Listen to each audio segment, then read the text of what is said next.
H-Town. What's up? You know what time it is. It's time for the best 120 minutes of your day. The Chop Shop, the nation's #1 urban sports talk show, and also your midday sports happy hour. Yours truly, Robert Hatter, alongside Jim Hicks and sometimes Chris Walker, coming to you live from Houston, Texas. But we're broadcasting all over the world via Facebook Live and YouTube Live. And guess what? It's Baby Friday. It's Friday. The Friday before New Year. That's right. But when we come back, we'll be into the new year. Wow. Wow. Y'all, I just thought about that. I just realized that. The last Thursday of the month, of the year. Last Thursday of the year. I think, yes, last Thursday of the year. But great Baby Friday. Last Baby Friday of the year. Let's go like that. But man, I was just so excited. Had a great time with y'all yesterday. Didn't know I was going to be here all by myself yesterday, but boy, we got through it, man. That's why I love y'all comments, so we can just talk and it's just so many things that I like to hear from y'all. I like to hear y'all comments. I know y'all be thinking about it, let me get on you a little bit. I'm going to get off of you. I ain't going to stay on you long, because guess what? I'm going to go get on somebody else. I ain't gonna, you know how I do. Don't do me like that. I got you. I got your back, though. I ain't gonna let nobody else mess with y'all. I bet you that. Yeah, you can rest assured about that. You know I'm gonna take up for you, because y'all always say I take up for certain people.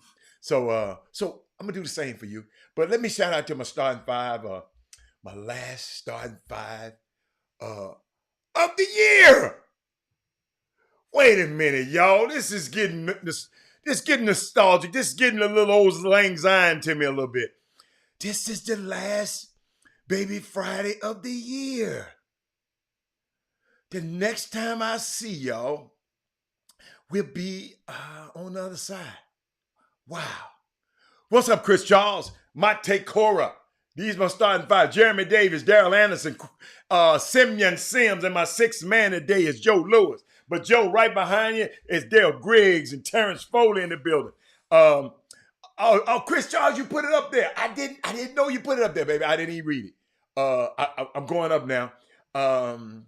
That is Moody say he is at the Proviso West basketball tournament. I'm familiar with Proviso East, because that's where Doc Rivers went to school. But I got something for you, Thaddeus Moody. You got to be here today. I got something for you. I'm going to talk some Chicago talk to you today. So I'm going to need you, Thaddeus. I know you're watching game. If you're calling a game, I understand. But just go back and look at the show later. But I got some Chicago talk for you. Eric Boone is in the building. Montaj said 2023 is a knock, and what are we purging to not bring into the new? Oh, she asking questions. Hey, Sonya. What? Montaj, sure about what? I didn't get it. Hey, last one. Y'all, I'm just, hey, how you doing? Happy first baby Friday. No, this ain't, oh, the last baby Friday. Okay, I can't see. I need to put on my damn glasses. I can't see nothing. Hold on. Yeah. Alpha Yo, I got you, baby. I got you. Alpha, Alpha Yo. Alpha Yo. Abaragami. Abaragami. Abaragami. Alpha Yo.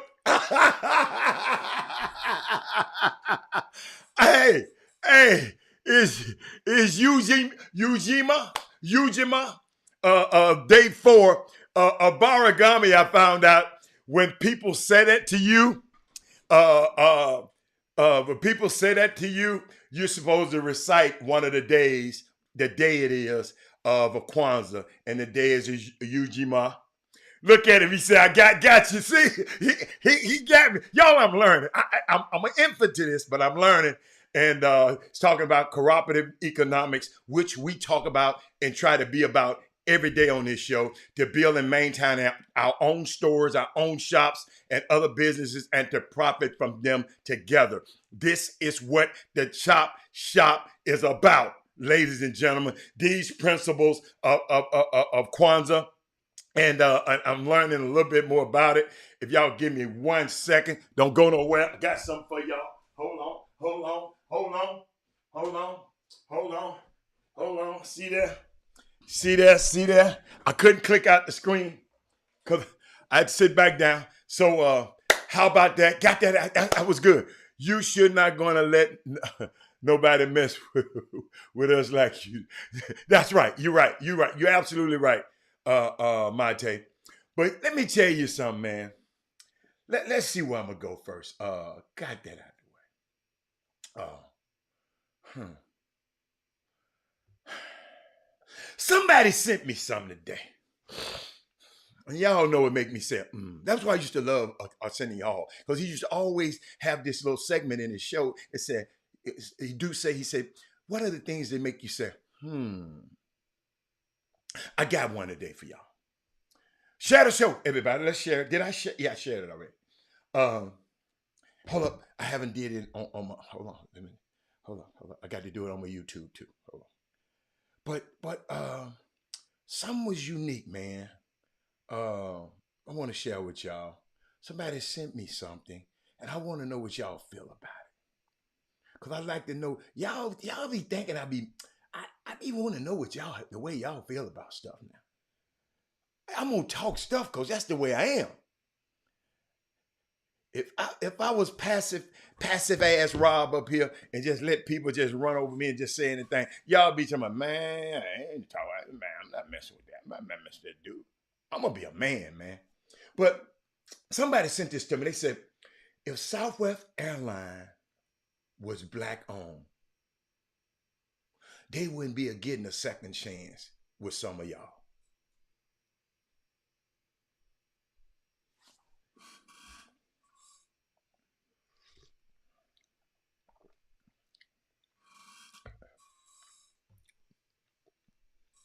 Think about it. Some of y'all gonna still fly Southwest Airlines. Southwest Airlines. Hey, Larry, I'm glad you said 100 because ain't nobody else said nothing. If Southwest Airlines was black owned, y'all, they wouldn't get a second chance with some of y'all.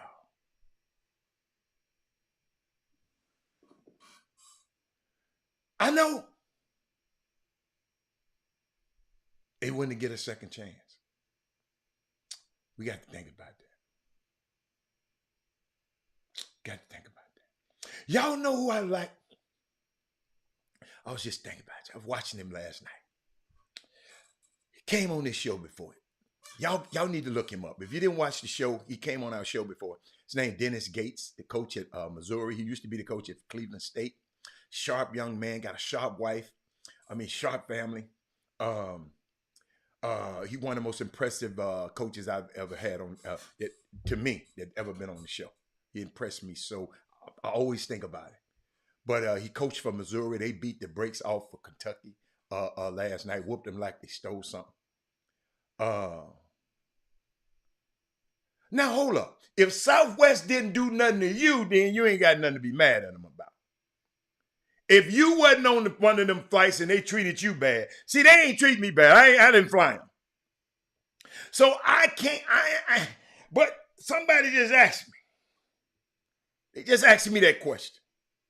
I'm going to treat up like a new restaurant. I'll try them after 6 months. Okay. All right. Okay. Southwest ain't did nothing to me. So if Southwest was black, they would be like the movie Soul Plane, and airlines would be cut.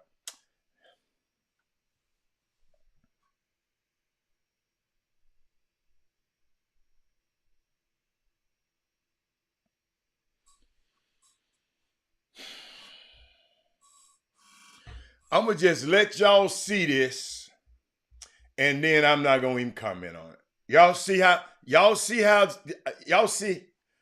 see what he just posted.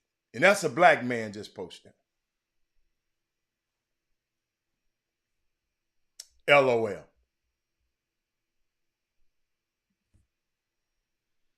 Yeah. United Airlines had a real bad issue some years ago, and we're very profitable now. Okay. Okay. Share the show.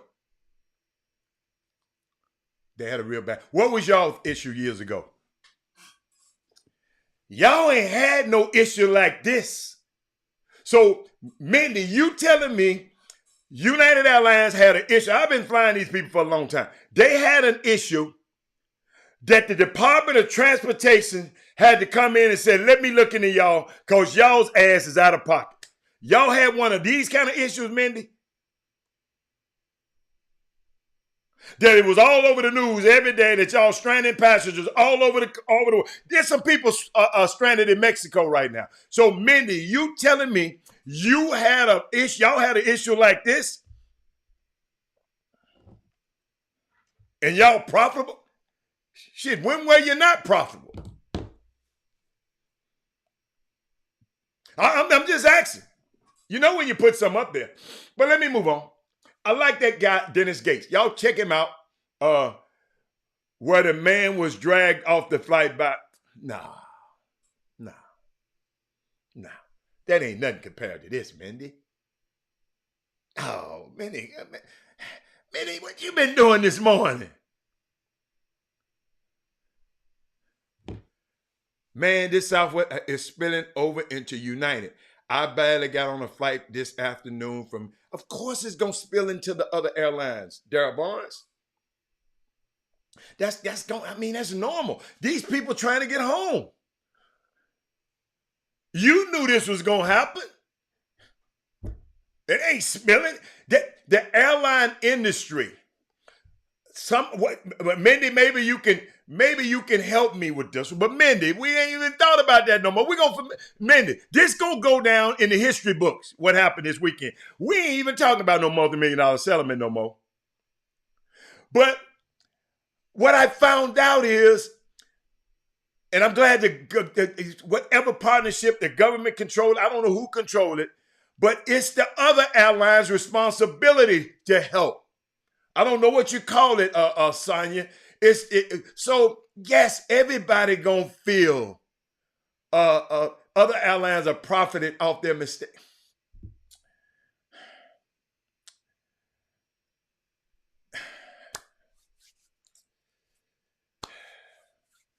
Everybody trying to help, man. I'm here for the Beaumont United Silsbee talk.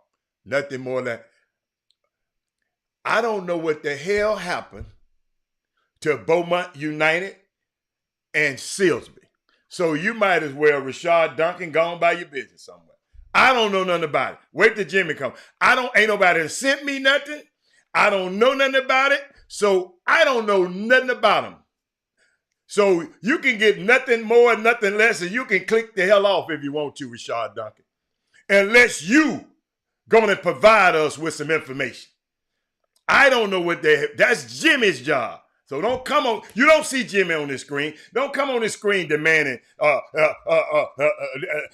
look at this shit. Look at it. It's the last day of the year. I'm here for the Beaumont United and Silsbee talk. Nothing more, nothing less.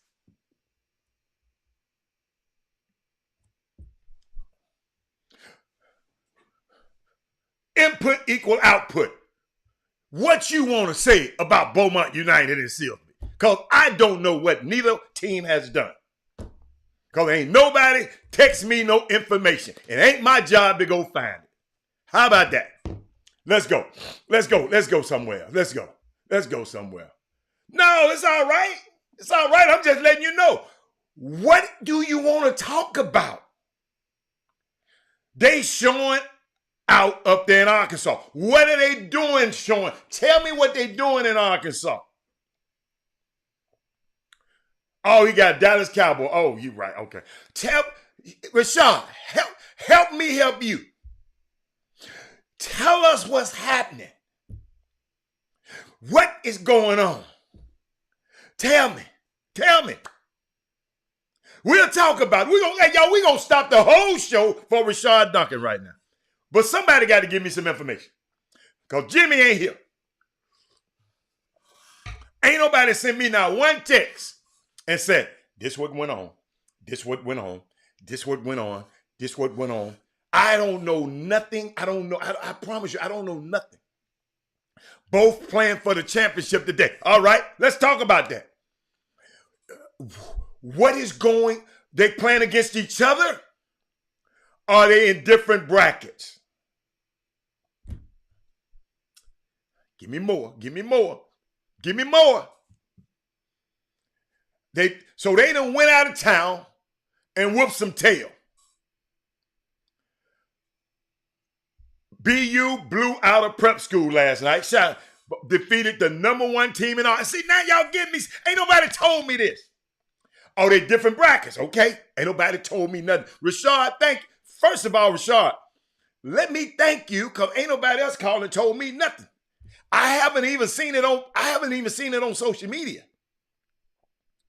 So they're in different brackets. So them two teams from the same area went down to Arkansas and whooped everybody's ass in Arkansas. That's what you're telling me. That's what we're saying. Teams from the same area went all the way to Arkansas and whooping tail. Wow. That's remarkable. Thank you, Rashad. Because Rashad, I had no idea. See, Rashad, unlike other people, I stay in my lane. That ain't my lane. But guess what? I'm going to talk about it now because what? Rashad Duncan told me. So if anybody else asks me something, I'm going to talk. So what time are the games today? Are they playing the day for the championship? And Barnes. How can you ever say Wesley Yates barely lifted a finger?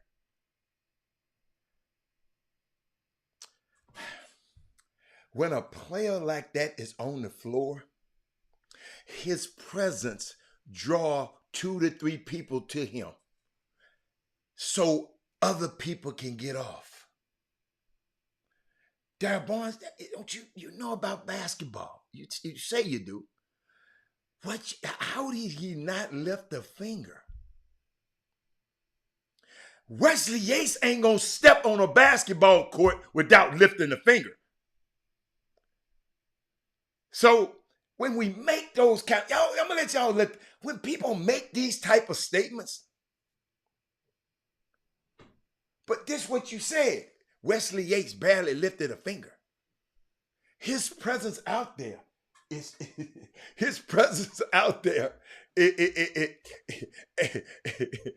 it's worth 20 points. Just him being there is worth 20 points. So what else we got? Who else we got? I got something. Y'all see. But thank you, Mr. Duncan, man. I love you, Doc. Thank you so much. But I just didn't know, man. Ain't nobody. I ain't seen it on Twitter. I haven't been on Twitter that much, though. But I ain't seen. But share the show. Share the show, because I got some stuff about to come up. I'm going to share with y'all. Let's see. Have y'all seen Davidson play? The University of Davidson, where y'all, the team that Stephon Curry used to play. Have y'all seen them play? I saw them play for the first time last night. I ain't never really watched them. They had all white guys. And they played against 4 of them with all black guys and beat the hell out of them last night. Davis. It was unique. It was unique. I just wanted to know, have y'all seen them? That school, Stephen Curry took to the Elite Eight. Had a bunch of insurance men on it, man. A bunch of bankers on it.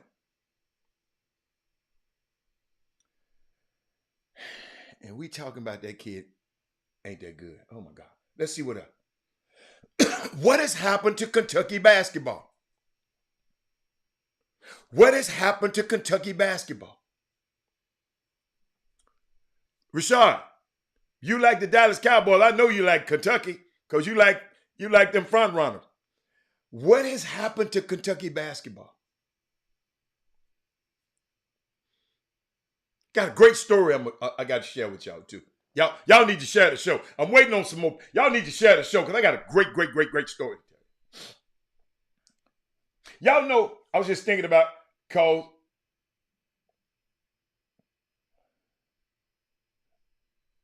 no, Stephen Curry. I know some of the guys that was on his team, Darryl Barnes. They are bankers and insurance men now. That's the point I'm trying to make to you. Yes. That wasn't rhetorical. That was a factual statement.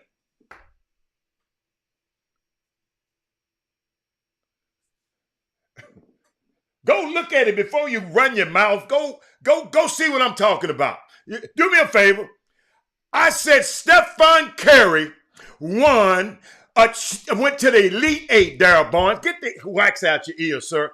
I said Stephen Curry went to the Elite Eight with a bunch of bankers and a bunch of insurance men. That's what I said. I ain't said nothing about the damn guys last night. Unbelievable. Let's go. Let's keep going. This is why I like this guy I'm finna show y'all a video of right now. See, this is why I like him. Because he didn't play. Where my man at? Right here. I want to see it, huh? Oh. I want you to go find something else to do. Get some news. Well, sir. With you. Unless you go find another story and represent this community, represent Fox 5. Do you think if people... everything to do. Learn. You've just been here since April. You don't know a damn thing about Washington, D.C. Really? No, you full of shit. Really? Oh, really? Yeah. I'll show them to you. I don't want to see it, huh? Oh. I want you to go find something else to do. That's how I feel. That's Marion Barry, y'all. My favorite mayor. My mayor for life right there. Go find something to do. That's my mayor for life. Then you see what he told him. You see what he told him. Hey. Hold up. Hey, Darryl Barnes, this for you. Hold on a minute, player. Hold on a minute, player. That's for you. So, but I saw something last night. Something else last night. And you stay there. You stay there, Status Moody. I need you. I need you to share this, Status Moody. It's about to get good. Status Moody. I saw this last night, y'all. It blew me away. I've never seen it before. Where is it at? Okay. Check this out. It's unbelievable. So prevalent today. Watch this. The individual has no more need for it. He goes out and buys another one. When it came time to choose a college, Peyton pulled a surprise and chose relatively small, predominantly black Jackson State, 80 miles up the road from his hometown. Why? Well, I had about 64 different offers in basketball, baseball, track, and football. And the reason that I went to Jackson State was because something that my mom told me a long time ago. And after my junior year in high school, she kind of brought it into focus for me. She said, if an individual or person tries to buy your talents, then they think very little of you as a person and more of you as a product. Once that product ceases to produce, Visual has no more need for it. He goes out and buys another one. When it came time to choose a college, Peyton pulled it. Did y'all get that? I never saw this, y'all, when I was young. I never seen this video in my life. That's why I had to play it, so I want our kids to understand. I got another mama for you, Brandon. Daddy's Moody know about this mama. I need him to talk about this mama. Y'all, it's gonna be. But tonight, Texas Southern men's basketball play against Houston Tillerson tonight at 7 p.m. Tickets are available at the ticket booth. When you get there, just come on. I got some share, but I wanted to share that with y'all. The Nets, New Jersey Nets, who everybody had maligned, even me, talked about I didn't know how they was going to recover. They on a 10-game winning streak. I'm so proud of. Shout out to Kyrie Irving. Shout out to Kevin Durant. I question their leadership, and I'm here to take it all back. Man, well done, gentlemen. Well done. Oh, D, I got something for you. D, you need to share the show. Your friends going to need to hear this in a minute. But what a performance yesterday. I got this. A young TJ Ford Jr. Deuce. He put the team on his back last night. He had, I forgot how many points he had. He was killing about 30-some points, 10 rebounds. He did a great job. He was playing the game last night. And I want to share that with y'all. I'm going to come back. So this is where I'm at. Y'all. Let me give y'all something.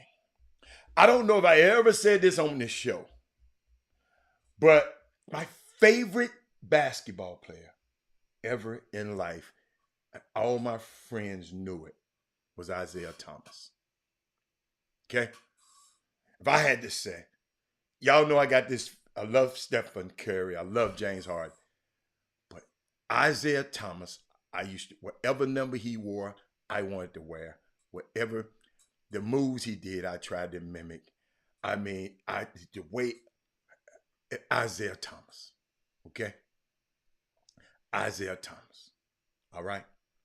But I listened, so you didn't have to listen. I listened to the whole podcast that he did with the pivot with Ryan Clark, them, right? Oh, he was your idol, Mark Edwards. Mark Edwards, you ask any of my partners in Memphis, I thought I was Isaiah Thomas. It's the bottom. I thought I was. I ain't never get no jersey. I don't know why. I just never wanted nobody's jersey. I don't know why. I was just weird like that. But this podcast, man, something just made me. Something steered me toward this podcast. So y'all got to hear me, Mark. He was a champion at every level. You know how y'all always talk about he ain't got the chip. And y'all don't talk about him. Y'all don't brag about him. Y'all buy the Jordans. Y'all don't buy no Isaiahs. I used to have the Isaiah. They went Isaiah, but he used to wear these Converse. I used to wear whatever he wore, I wore. Right? Isaiah Lord.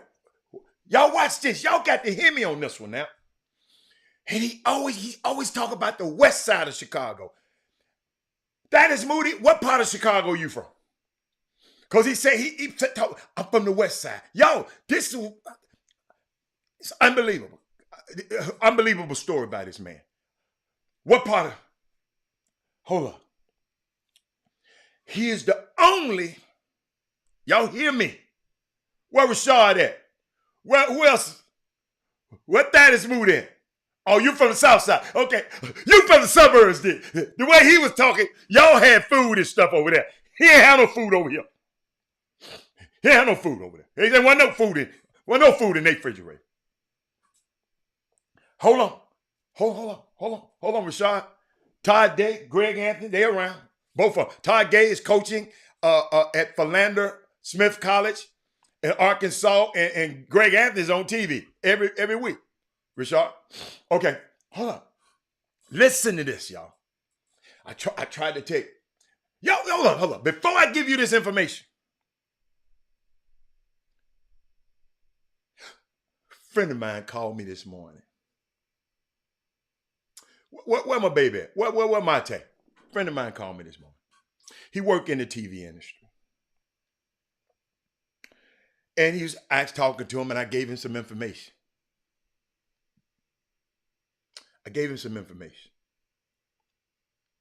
And you know what he told me? Didn't he, Carrie? Carrie, I'm finna go back to that, Carrie. But Carrie, I had to interject here because I got to let y'all know how I'm feeling today. I got to let y'all know how I'm feeling today. Friend of mine, who I respect, I gave him some information about Derek Carr. Told him why, because Derek Carr chose to quit today, quit instead of being benched. And I told him why. You know what this, y'all know I want, you know what this ninja gonna tell me?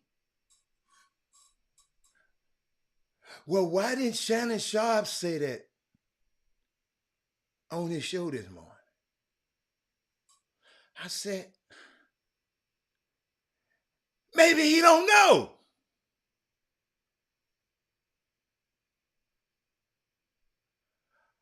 I'm giving you the damn information.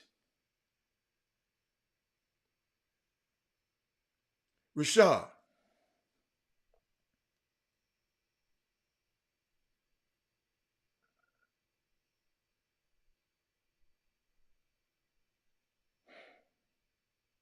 it's possible that Rashad Duncan can give me some information that Shannon Sharpe don't have. Man, I ain't really told this guy yet, but I lost something. I lost something today with him.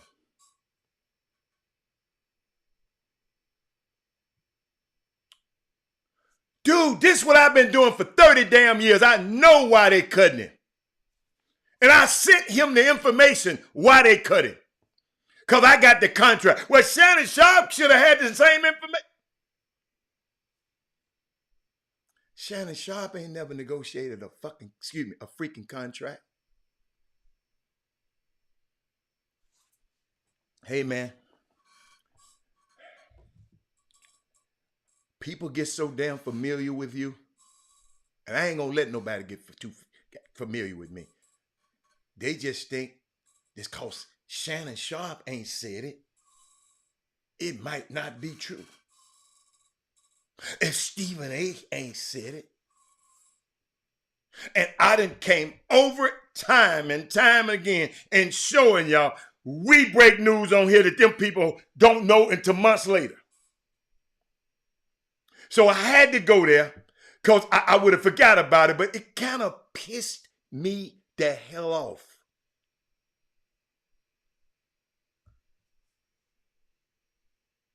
Do y'all understand what I'm talking about? I hope y'all feeling me right now.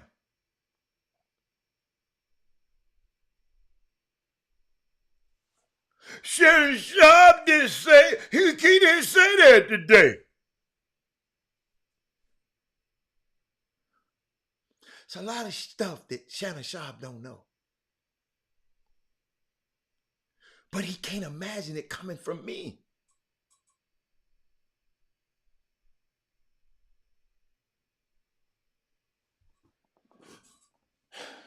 Hey, Brittany. Y'all. Hey, Brittany. Oh, Brittany. Hey, sweetie. Unbelievable. Thank you, Seneca.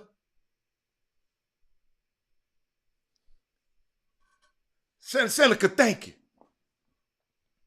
Woj breaking news that I broke years, 8 months, 2 years ago. And he breaking it today. Sonya, I ain't gonna tell you no lie. Sonya, for this guy to do it, it really, really pissed me off. And I just hung up on him today. I ain't said nothing, but I'm gonna, cause I want to have my mind right when I come on the show. But man, y'all better stop doubting our people, man. The people around you. I always tell you, what I always say about y'all, y'all some of the brilliant people I've ever encountered. I love y'all comments. I love y'all comments. I won't challenge them. The reason I challenge your comments because what? It's something that I didn't think of. So I'm going to challenge it. That's what. So if you keep putting stuff up there and I don't never challenge it, no, I'm going to tell you, I got to tell you, no. Son, I'm nice. I ain't having no, I don't want no power, son. I'm telling his ass today. Said, player, come here. Come here, player. Must don't know who you're talking to. Okay? That's all. Yeah. Know who you're talking to. Hey, know the room. know who the room. Okay, let me get back to Isaiah. Now check this out. Isaiah Thomas, who don't nobody, ain't no shoes by him, I ain't heard no kid. Y'all, a lot of y'all, some of y'all don't even know who he is. I know Brittany do because her daddy played in the NBA, but some people don't know who Isaiah Thomas. I mean, he was a bad owner. I mean, he was a bad GM. He was a bad this. He was a bad this. Watch this, Jonathan and Darryl Barnes. I like y'all talking about your frats. I like that. He's the only superstar on earth who can say he beat Jordan, Magic, and Bird all in their prime. While y'all talking about LeBron and all them. Put that in your pipe and smoke it. He's the only superstar on earth who can say he beat Jordan, Magic, and Bird all in their prime. I got you, Rashad. I'm gonna click that. We can get back to that, Rashad, but let me I'm gonna click back to that. That wasn't the issue though. I was just giving him the information why they finna cut him because they don't want to pay that money for him. They finna cut him. They finna save the money. And they don't want him to get hurt. And he got to get hurt, then they got to pay him that money. So they telling him don't do nothing else. I don't have to pay him. So I got it. I'm going to get back to that, Rashad. Let me go back to Isaiah. Rashad, check this out now. He's the only superstar on earth who can say they beat Jordan in their prime, beat Magic in their prime, and Bird all in their prime. And you kids just don't know how good this man was. Man, we don't care about what LeBron worried about losing. That's the team he put together. Ivan Pettit. How in the hell you gonna get tired? So you get tired of the guy, all the women you done brought over your house. Now you tired of them. Ivan Pettit. Yeah. Ivan Pettit, I'm putting it where the ghost can get it. You done brought all these people on your team and they terrible. And now you tired of losing? Let me get through. Kids, I'm telling you now. Isaiah Thomas was that dude. I can see now, if you analytic people, all you analytic people, you're saying about that analytically, he's not that special. The player efficiency rating and his 3-point shooting. Hold up, the analytics, the true shooting percentage. Stop it. Watch the man play. I ain't never talked about him like this on this show. Today is Isaiah Thomas show today. Never. Thank you, Kerry. He wasn't Kyrie before Kyrie. Kyrie. Can't put Kyrie name in there. Kerry.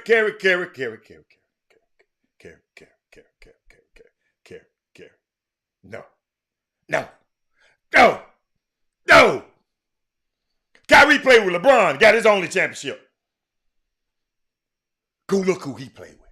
Isaiah played for. Kerry, I know where you was going, Kerry, but now, check this out. And he was short. He's small. My size. My size. He was a bad boy. No pun intended. Did I tell y'all he was a champion on every level? He won a high school championship, college championship, NBA championship.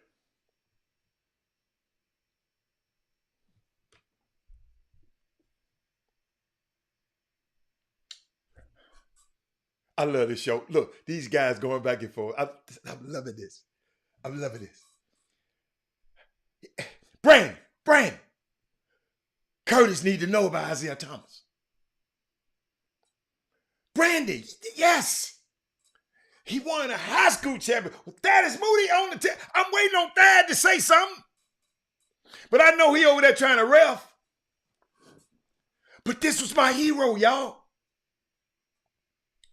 He was the first. Hold up.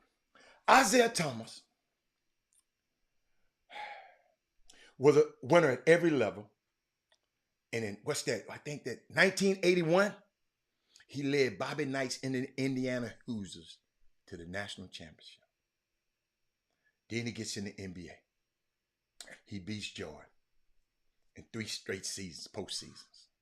Jordan swept him, got him out of there. Get out. Get out. He takes on Larry Bird, who was flanked by 3 other Hall of Famers. Robert Parrish, Kevin McHale, Cornbread Maxwell. What's up, Kevin Allen? Oh, my Patrick Henry. Patrick Henry, everybody need to see that one. Patrick Henry, you know I'm going to put that on the screen. See, I'm going to put this. We ain't never talked about this guy on this show, man. And I blame me. Our next generation know who this man was. 25-point quarter against the Lakers on one leg. Anthony Davis he get a nail biter. He quit. And this dude, Michael Garcia, gonna talk about James Harden quit. Cause Stephen A. Smith said it. Can't measure what's inside nobody's heart. In that year he beat Bird. Bird averaged 30 points, a career high, and 9 rebounds in the regular season that year. So Bird was in his prime. Get him out of here. Big on. Whooped him. And then he gets to the finals and doesn't just beat Magic and the Lakers. He did it without a top 50 teammate. Magic had a team full of top 50 teammates. Michael, I'm talking about Isaiah Thomas right now, Mike Smith. I know you like the Lakers. We talking about Isaiah Lord Thomas right from the west side of Chicago. Did y'all hear that? Did y'all hear that one? Wait a minute. Brandon, you going to be able to tell your girlfriends this one. He got to the finals, and he doesn't just beat Magic Johnson and the Lakers. He did it without a top 50 teammate. Today, these kids, like he was talking about, it was just talking about how today these coaches be trying to be these kids' friends. Isaiah was talking about this. He in the Pivot podcast, he talking about it. He said coaches shouldn't be these kids' friends. Let me repeat that. Young coaches out here, quit trying to be friends with these kids, coach, and quit trying to be friends. You be so cool with them, you want to catfish them. Look at Christopher Elliott. He said whenever he hear about a player having heart, how did he hurt? Yeah, I know it, Mike. Whenever I hear a player has heart, the first player I ever think about is Isaiah Thomas. Yo, he was amazing. And will whoop you. Listen. Don't let that small stature fool you? Grew up in Chicago fighting, getting his behind whooped. When the coaches came on the divisions, their coaches had to come in the daytime, branded because they didn't have lights. House full of roaches. West side of Chicago. All he got in the refrigerator is a jug of water. Isaiah, Lloyd Thomas, Michael Jordan treated him very, very bad. You remember on The Last Dance, ain't nowhere in the world Isaiah Thomas don't supposed to be on the dream team. But Michael said he wouldn't want to play if he playing. Magic didn't have enough juice.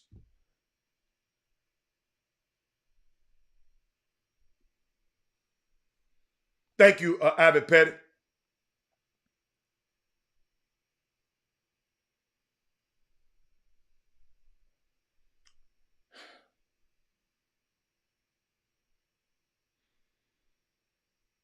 He didn't want to go to Indiana. Him and his brothers, people was trying to drop off a bag. Him and his brothers didn't want to go to Indiana. His brothers wanted to go to the bag man because everybody was offering him money.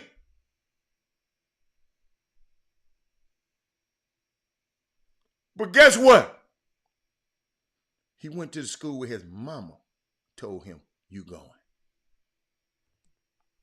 He said he just sit over there. He said the press conference, he didn't do no talking.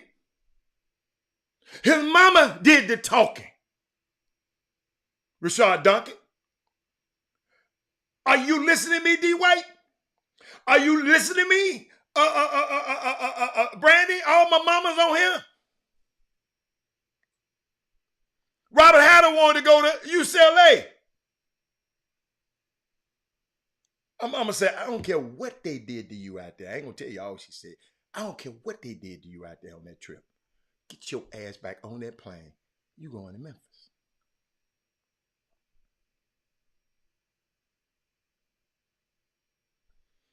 Marcus Johnson, I liked him too. I want to go to UCLA. The man, Isaiah said, he said up in the press conference like this here. Whatever she say.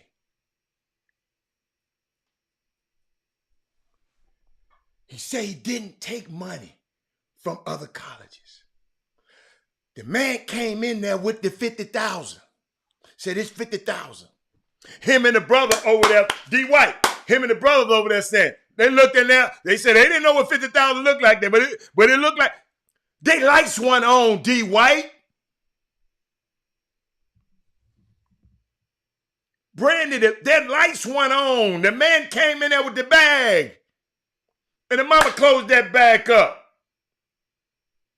My son is not for sale. Ain't that the same thing that Walter Payton mamas just said?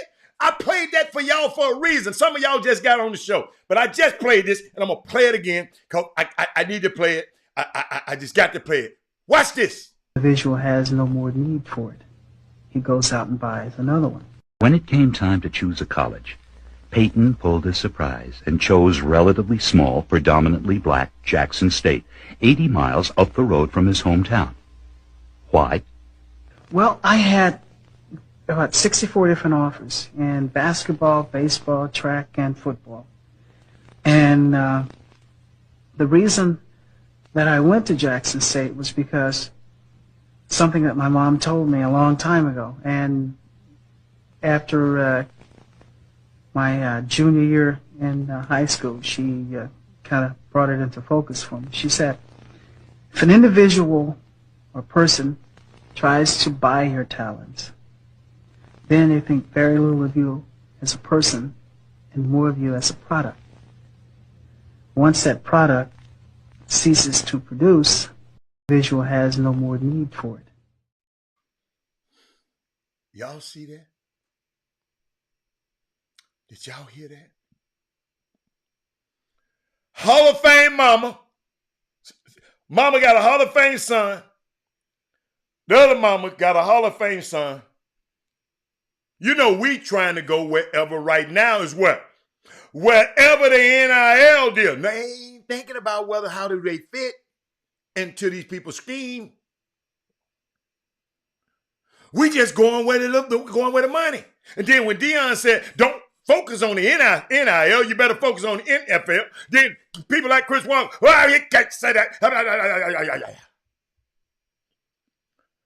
Y'all, the mama said, my son's not for sale. Isaiah Thomas' mama carried a pistol everywhere she went for real.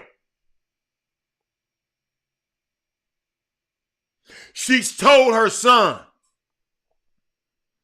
She from Mississippi. She said, I don't never want to be in a situation where the white folks got a gun and you ain't.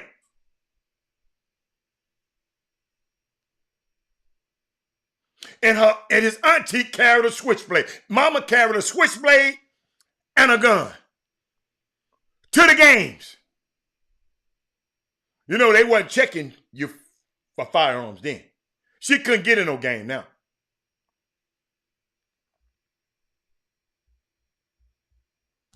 Y'all, it's amazing. Let me tell you something else, Rashad, that I didn't know until I was yesterday's years old. Isaiah Thomas.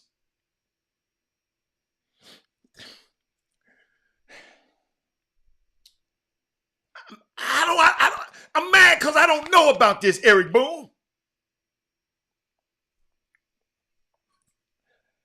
When he was playing, he noticed that only people covering his sport were white males.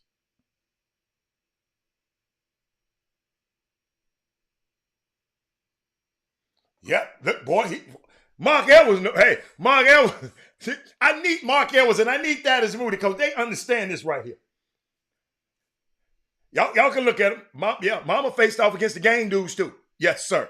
Yes, sir. Told him to get the hell away from around here. Yes. Thank you. Check this out. Isaiah noticed that the only people covering his sport was white males. There was only one black editor in the whole United States at the time. So everybody who was covering his sports were white men. Hey, DeMar, check this out. His quote was, I do not want to be judged or perceived through only the gaze of a white male. In other words, through a lens I don't want to. So when he became the president of the Players Association, guess what he did, ladies and gentlemen? He told David Stern that my team is not going to play until we get some black people covering our team.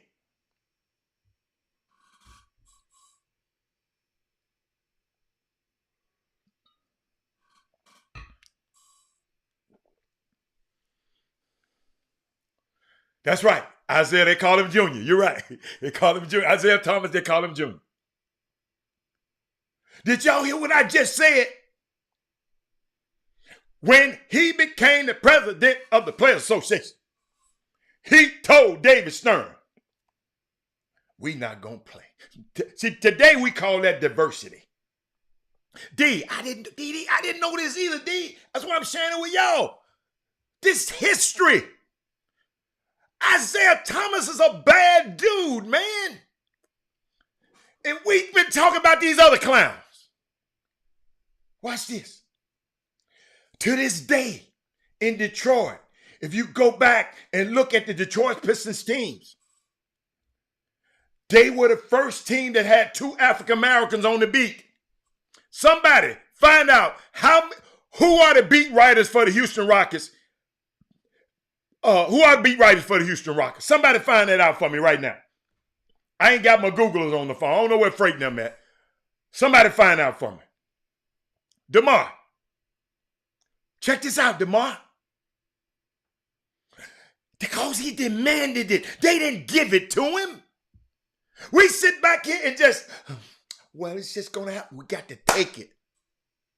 When we're in positions of power, that's why I keep telling y'all, when we're in positions of power, we got to take it. That's why I told y'all need to share this show. It's the last show of the year. I told y'all I was going to get you. Jonathan Fagan, I know it is. Who's the other one, Kevin?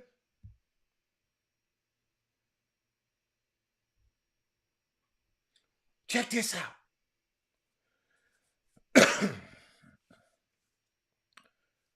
They had 2 females covering their team, too. And every beat writer who came through that and was part of our team because we were so good, they became a columnist. He mentioned the name from Terry Foster to Drew Sharp to Brian Burwell to Brad Clifton. These guys benefited because Isaiah Thomas said, hey, man, we got to have some. We in Detroit, we got to have somebody look like us. Ain't nobody never told y'all that, have it. See there? Houston Rockets still don't have one. Hey. I'm just giving you the message.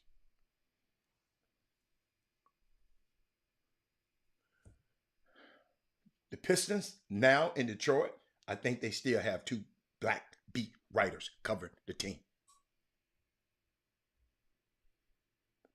Y'all got to realize, though, that became controversial.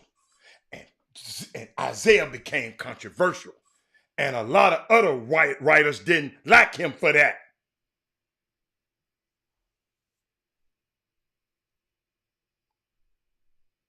So if writers don't like you, they can write anything about you. And people read it and they'll what? Believe it.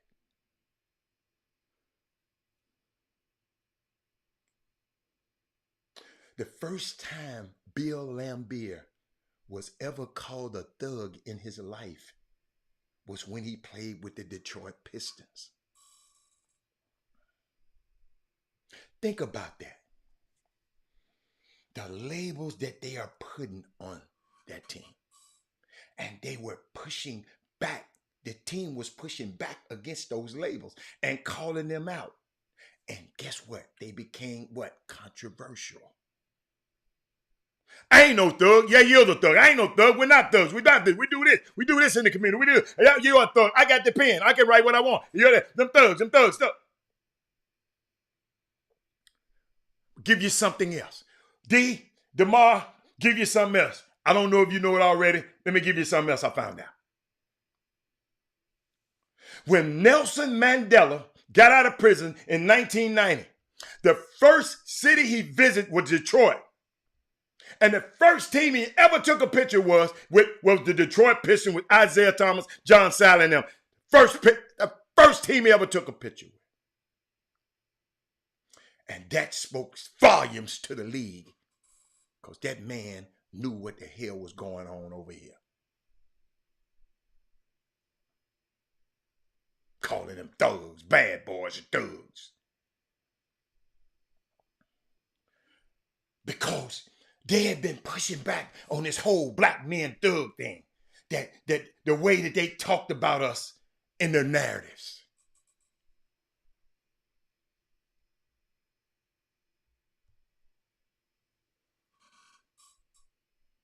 He talked about the difference in the size of Chicago. That is Moody from the South Side. He talked about it. He said, what he said? The South Side gets all the food and the money.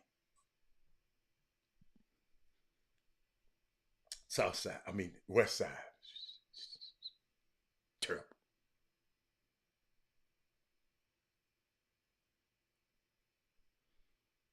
Man, Nelson Mandela came to Detroit first.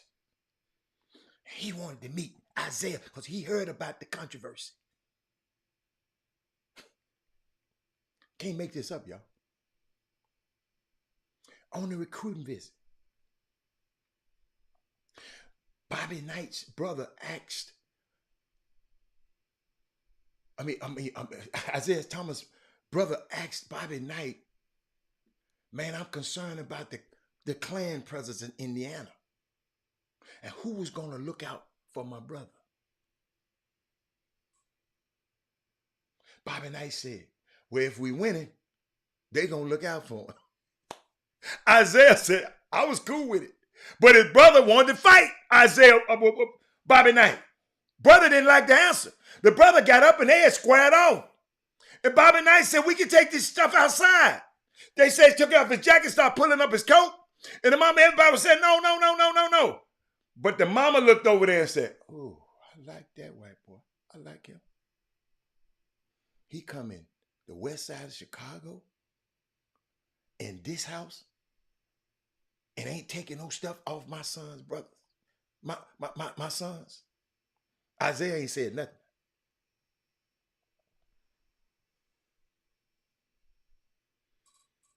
Mama said, I like that. Check this out, y'all. Under the stewardship of Isaiah Thomas, I'm finna help y'all. Because Penny came in and Terrell come in 1993. Penny came in 1994. So this was right. I'm getting the remnants of all of this right here. Check this out. The Pistons were the first team to start staying in 5-star hotels. That's why when teams come to town, they have to stay in a 5-star hotel. Isaiah Thomas started that. Got something else for you. They were the first team to travel on their own private plane. First team.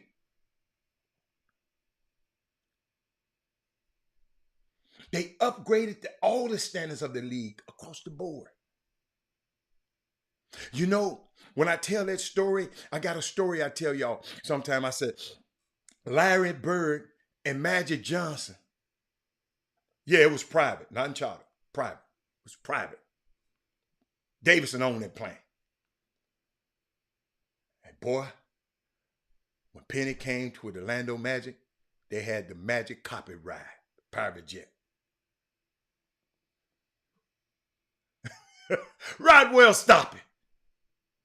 Stop it, Rod Wells. What was that, y'all? You remember I said, I got this analogy. Larry Bird and Magic Johnson saved the league because the league was in terrible financial before they came. Terrible. It was about to disband. Michael Jordan made it global. And LeBron James made it mobile, where every guy wanted to just go to hear the team. I ain't waiting over here. I'm gonna go over here. I'm gonna go. LeBron made it mobile. Yes. Isaiah Thomas. But we don't reverence him. Why? Because he was a businessman. We got to start looking up the businessmen too, y'all. We got to get our kids out of this. If you ain't no basketball player, you're a bust.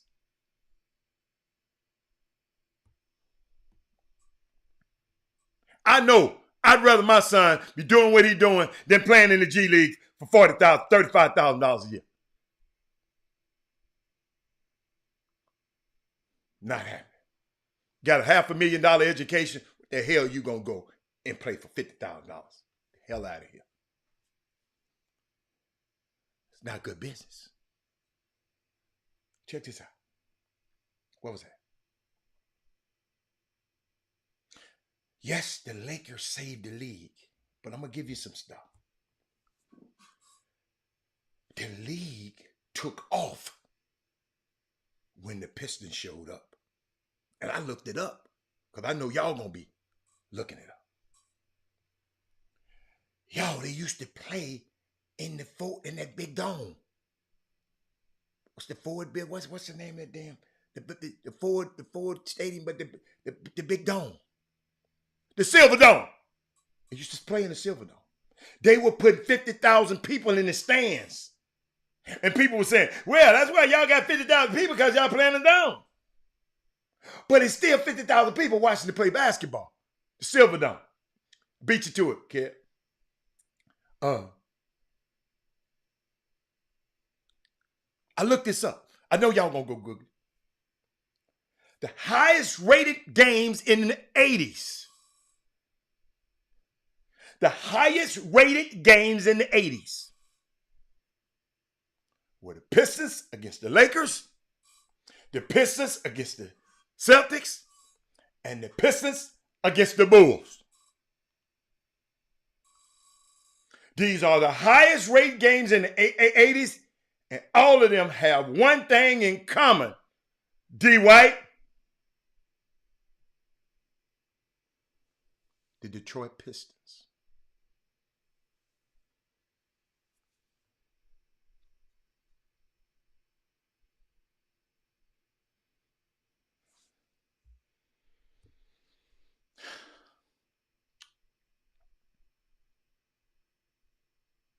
Zeke said, they call him Zeke, said, go back to the west side of Chicago. He said, he's not talking about Michigan Avenue and Rusk Street. I know what them streets is.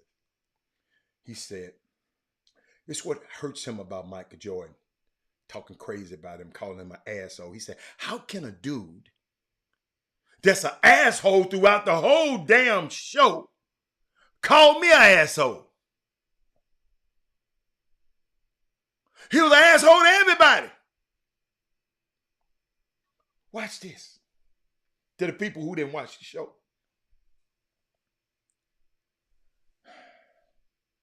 He said he made it easier for Mike to walk the streets on the west side.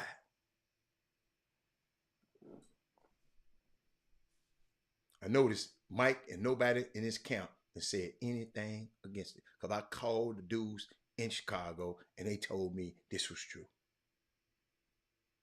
He made it easy for Mike to walk them streets, man. His family took care of Michael Jordan, man. This is why he's so hot. His sister and Michael's brother was friends, not a girlfriend and boyfriend, were friends. His nephew lived with Michael Jordan when he first got there. He said, now when we played against him, it was a different thing. He said, but I never hit Michael. Lambie and Mahorn was putting their hands on his ass. So when Michael went to fight Isaiah, but he said he wanted to come fight me. Isaiah wasn't backing down now. Because Michael said, you the one that causing them to do that. Isaiah wasn't backing down. He can fight. Y'all, he can fight. I'm talking about fight.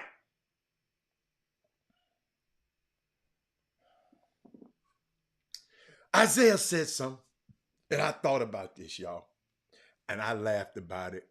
I didn't understand it, but when he told me this, and I'm going to end with this one, he said, nowhere in history. He said, he was talking about the general managers in the league, the Jerry Krauses, the Jack McCluskeys, all the top general managers that was in the league. The guys that everybody reverenced. Jerry Krause was one of them. He said, nowhere in the history of the game where you saw so much disrespect to a president or a general manager, the way Michael showed them guys, showed this guy, Jerry Krause. The dude walk on the bus, he talking about him, calling him fat, calling him this, he got the other players laughing and giggling and just treating Jerry Krause. Go watch it. This man is dead, and his kids and family see this on The Last Dance. Michael and them could have cut that out.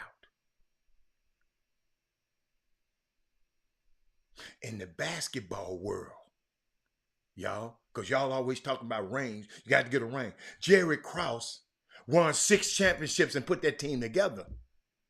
Mike didn't put the freaking team together. Mike wasn't thinking of doing this like LeBron do now.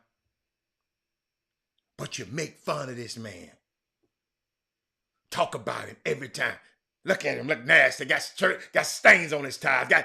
It's just despicable. But we laugh at it because it's Mike.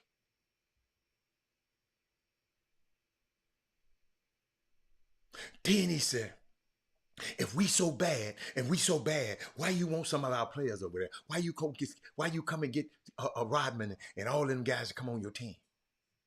If we so bad. So I just wanted people to know about that young man, man. That was my hero. I've never asked a human being for his autograph in my whole entire life. But if it was one guy that I would really just want to shake a hand, play golf with, you know, because they always ask me, man, who is your favorite golf foursome? I have to say Tiger. My son, Isaiah, and Penny. But I didn't play with Penny, so let's throw him out. But he was my favorite. Let's throw him out. Somebody who I haven't played with. But I have to keep my son in there. My son played with Tiger Woods too before, but those are guys if I had to. You know, and I ain't trying to do this to down Michael Jordan. But we never heard Isaiah's story. No, it wasn't on TV. It's on podcast. It's on the Pivot podcast. And unbelievable, man. Got some more stuff, y'all. Let me see what else I got. What else I got? Y'all know I got some more. Yeah, I took a break already, so I'm going to take it on in. I saw something last night. Whew. We got to stop. We got to stop. Check this out. I'm gonna see what y'all gonna talk about. Before I go there, I'm gonna give you a public service announcement. People who've been hurt by Southwest, just for you. Hey Southwest, it's Erica. I heard you've been canceling and delaying a lot of flights, so here's a video I made for your customers on how they can get compensated. Feel free to share it with them. Hey guys, I'm a lawyer and love helping you get the most out of your money, so here are 7 tips for you. 1, if Southwest cancels your flight for any reason and you choose not to get rebooked, you're entitled to a full refund, even for non-refundable tickets. They might try to give you a voucher, but say no to that because you're entitled to a full cash refund. 2, if your bag is delayed, damaged, or lost, the Department of Transportation requires airlines to reimburse you for any reasonable and actual expenses up to $3,800. For example, if your bag is delayed and you need clothing, you can go out and buy a jacket, shoes, whatever you need. Then save your receipts and submit them for reimbursement. By the way, they aren't allowed to set an arbitrary daily limit. Like they can't say we'll only reimburse you for $50 a day. 3, for any delays and cancellations not related to weather, Southwest will provide these 4 things for you. They'll rebook you at no additional cost. They'll provide a meal or voucher or cash if you're waiting for more than 3 hours. If you're waiting overnight, they'll provide a free hotel and they'll provide transportation to and from the hotel. Just search Airline Customer Service Dashboard to find this on the DOT website. Here are a few other things you can do. Just screenshot or save this video. And when Southwest inevitably asks, who taught you this? Just say, Erica taught me. She's a lawyer and reads the fine print, so I don't have to. That's why I follow her. Hey Southwest, it's Erica. What you said? Sonya, you said the first one is questionable. Let me play it again. Let me play it then. Hold on. Sonya said a Hey Southwest, it's Erica. I heard you've been canceling and delaying a lot of flights, so here's a video I made for your customers on how they can get compensated. Feel free to share it with them. Hey guys, I'm a lawyer and love helping you get the most out of your money, so here are 7 tips for you. 1, if Southwest cancels your flight for any reason and you choose not to get rebooked, you're entitled to a full refund, even for non-refundable tickets. They might try to give you a voucher. She said number 1 is questionable. You ain't lying. Okay. You ain't lying. Well, guess what? I don't know. I didn't read the fine print. But y'all, y'all help me. Where my people at? I need all y'all today. Y'all need to help me with this. We finna go out this year with a bang. Heather, I don't know if you guys know. Yes, Pele passed away. Yes. One of the greatest soccer players ever. 82 years old. Yes, I was about everybody been texting me that. Corey said rest in peace, Pele. A lot of people don't even know who Pele is, and never seen him. But Pele, he's one of the greatest soccer players ever to live. He from Brazil. He passed away today. I heard the Department of Transportation is making Southwest refund. That's what she's talking about. I think she's talking about that. The Department of Transportation is making. I got you. That's no, but I don't know. I don't know, Sonya. But she talking about right now, cause something didn't happen. Something didn't happen. So I don't know. Man, I do fly Southwest, man.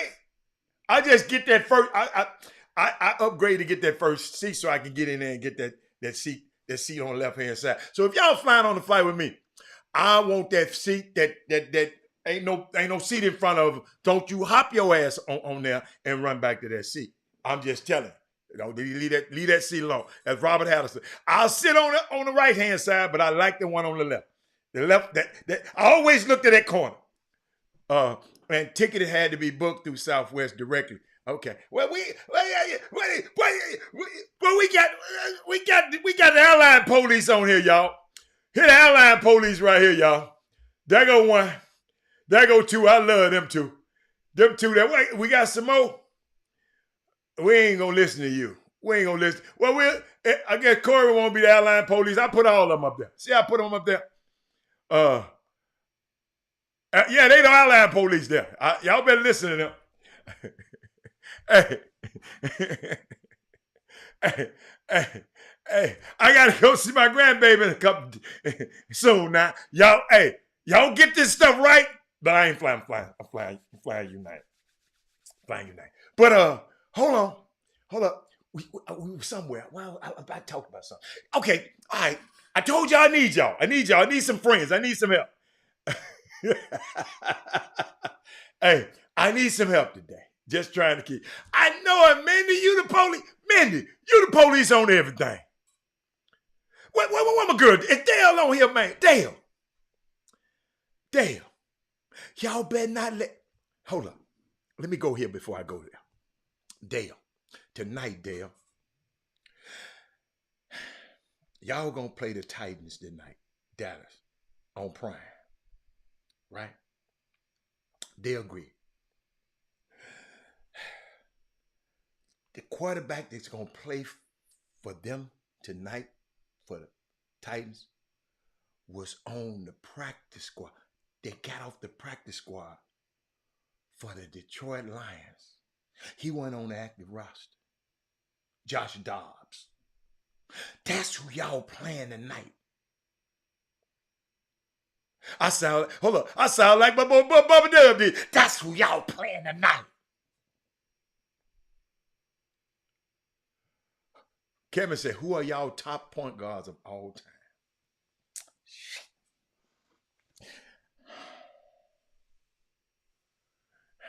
time? Yeah, there go Don Hall. Y'all, dog. Josh Dobbs cannot beat y'all tonight, man. I got to go through the whole new year until Monday to deal with it.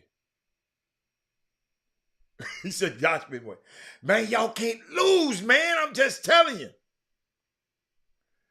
Okay. All right. Okay. All right. What was that? Y'all help me. Morris, I need you. I need you, Donald, I need you. Donald, y'all help me with this. See, Donald, this might be the kind of stuff you do because you got a little messy stuff in you. Thank you, Hatter, for all the entertainment this year. Happy New Year, man. I love you, man. I love you, James Morris. We enjoy listening to that. Man, thank you, man. Man, you just don't understand. But how I pray for all of y'all. Y'all, I got y'all names. Y'all don't understand. Y'all name is in all y'all names. All y'all comments is in a database. So, it's been fun, man. It's a labor of love, man. Because if I didn't, it's so many places I can be today. But I choose to be here. Nigga, I'm putting Penny on that list, player. He said top 5. I'm putting Penny on there. That's why. I'm putting Penny on that list. He just got hurt. He just got home. What's up, Chad? Chad, I'm glad you're here. I want to help them all. I need everybody on here now. Y'all text a friend, tech tag. I got something I want to share with y'all. Cause we got to stop this. Y'all help me. Help me. Y'all help me. Serge Ibaka was not happy with Kendrick Perkins' joke about his age. And I'm going to play it for y'all. Oh, Rod Wells is my main man. Rod Wells is the chief of police. Hold up, y'all. Mindy and Sonya might be the police, but the Rod Wells is the chief of police. He said, like Hannah said, small print, act of nature. I purchased a flight. Hold up, bro. I love that Rod Wells. Boy, y'all better not, nobody better not never say nothing about Rod Wells. He said, I purchased flight insurance for active accidents. Check this out. Watch they get on me, Rod. We ain't talking about no insurance. They gonna get me, Rod. I already know. They over there typing right now. Hey, they typing right now. But check this out. Check this out. Check this out. I told you. Rod, I told you, Rod. Hey, them two that don't play. I'm waiting on Mindy. See, Sonya's quick with her fingers. Mindy over there probably driving and doing, she doing something. Hey. Boy, I love these people, man. Hold up. Hey, see, Sonya don't play. See how fast she got you, Rod. Hold up. Now, and here you go, y'all. Y'all got to help me now. Mark, I need you on this one, Mark. Serge Ibaka was not happy with Kendrick Perkins joking about his age. It quickly turned into a venting session with Serge talking about Perk's leadership during their days at Oklahoma City. Let me show you what Perk said. Did Perk cross the line? Watch this. Let me explain something to you. Not only did I play in Boston, I also played on a team in Oklahoma City with James Harden, Russell Westbrook, and Kevin Durant. And guess what? We was a young team that actually went to the NBA Finals. And you know what everybody kept saying? Oh, Kevin Durant is only 23 years of age. Russell Westbrook is only 22. James Harden is 22. Serge Ibaka is 21, although he was probably 30 at the time, because we already know how certain individuals lie about their age, but we're not about to get into that. Let me explain. What do y'all think? What do y'all think? Kevin, I like that, Kevin. I like that, Kevin. What do y'all think? Mark Edwards, what do you think? I don't care who homeboy but is. Thank you, Mr. Barnes. Darryl Barnes, I know you got something to say about that.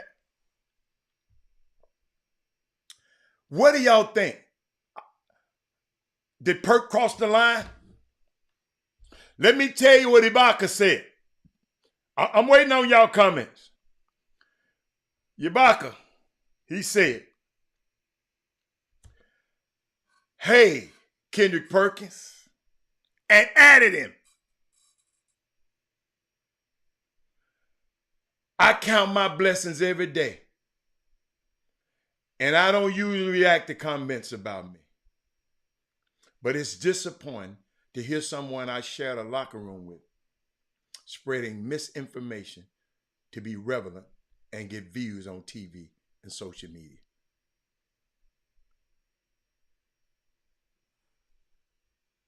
Then he went on.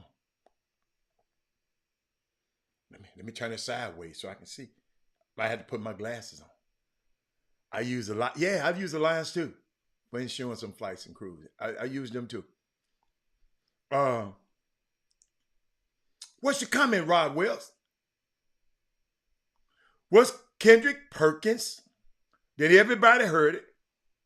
It's pretty common for kids to come out of the country with negotiated ages. Perk must know something.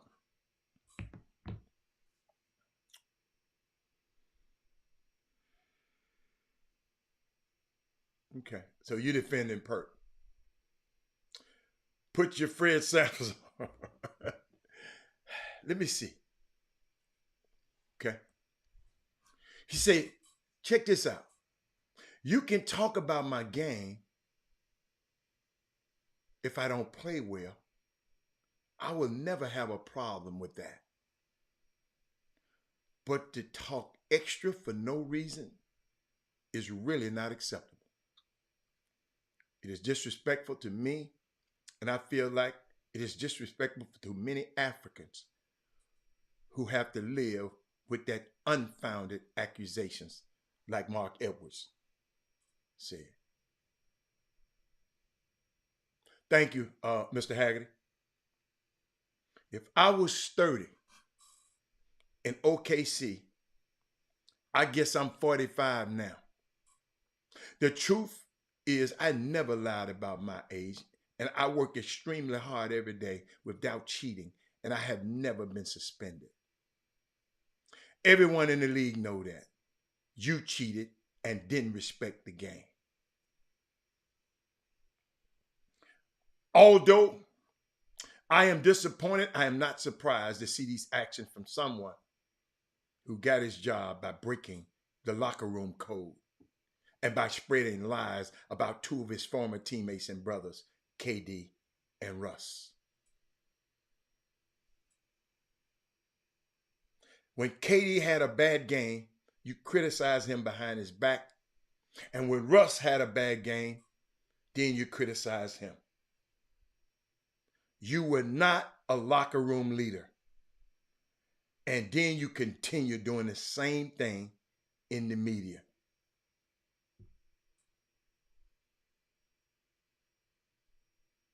How you know he's speaking the truth? Talking about this man. How you know he's speaking the truth, Mark? You've never seen his birth certificate. So you don't know if he peaked. See, you like Perk right now. Yeah, you don't know. You've never seen his birth certificate. If you don't know, you don't know. Right? I understand. Everyone needs, hold on. I understand. Everyone needs to do their job and take care of their families. But you are proof not everybody knows how to do it with class and dignity.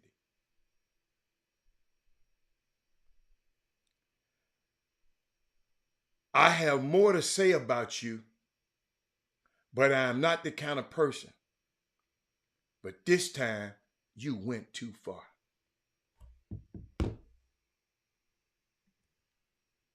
What up, Jimmy? Jimmy, that's Serge Ibaka getting on your homeboy from Port Arthur. Oh, Serge? Yeah. What did he say to him? Well, hold on. Oh, Serge said a lot. You heard what Kendrick Perkins said about him, right? The other day. Yeah. I ain't heard nothing since then.